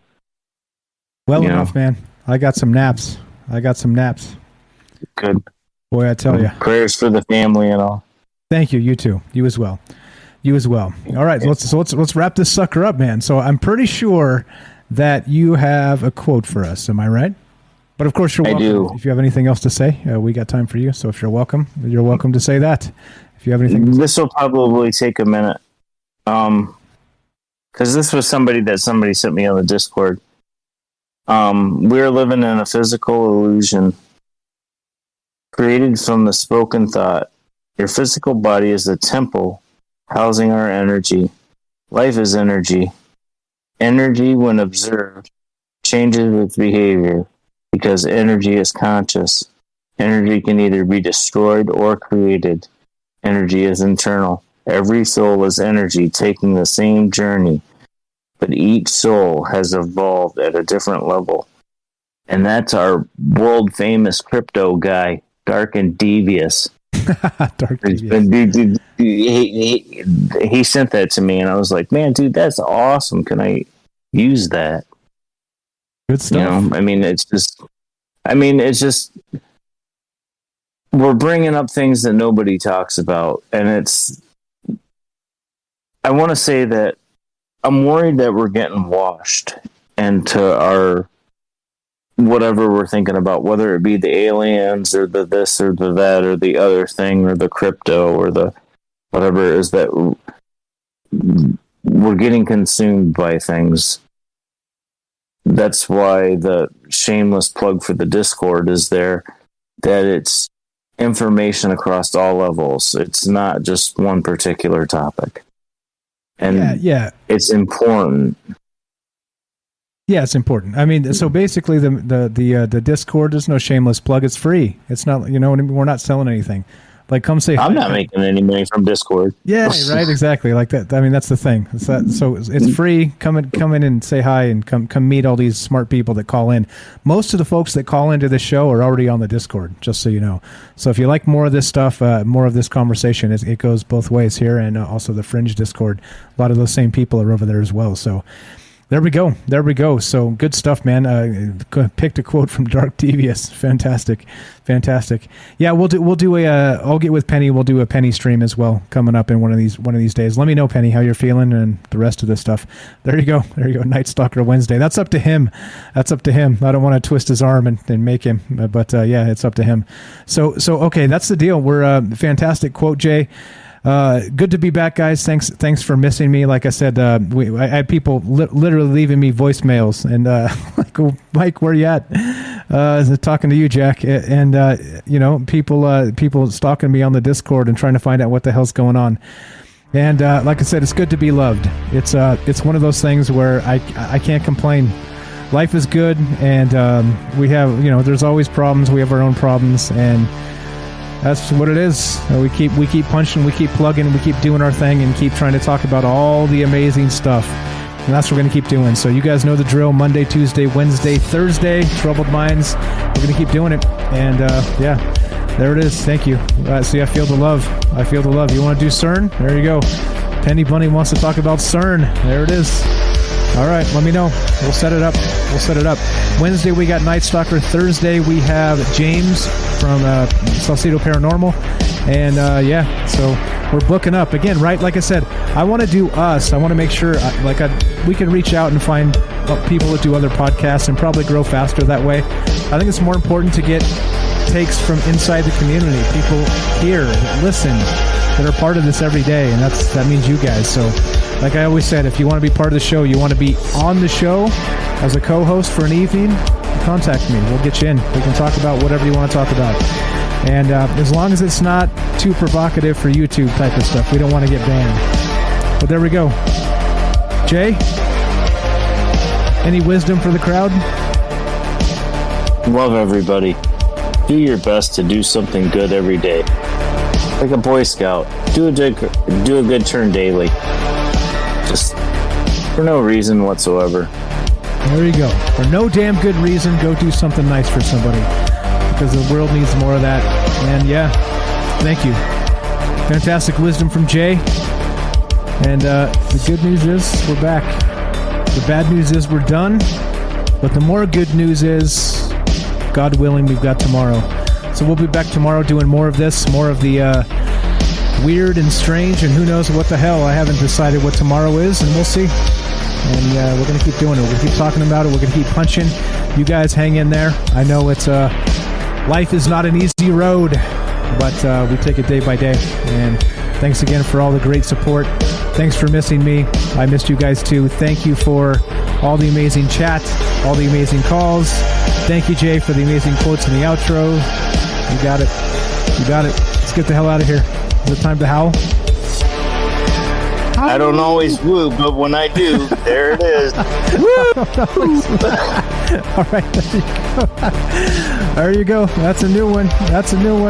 I'll howl as well. All right. Ow! You guys are the best. Thank you. We'll see you tomorrow night, 7 p.m. Pacific.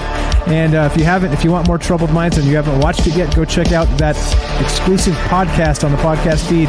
My top 5 UFO actual happenings, instances, weird stuff ever. A top 5 list. And check it out. Let me know what you think. And if you want more of that, we can do more of that as well. But there you go. Rolf says, remember, time is time in time as long as you have time. And God willing, tomorrow we have more of that. Thank you for listening, guys. From our Troubled Minds to yours, have a great night. Good night. Thanks, Jay. You too, man. Shoot the breeze.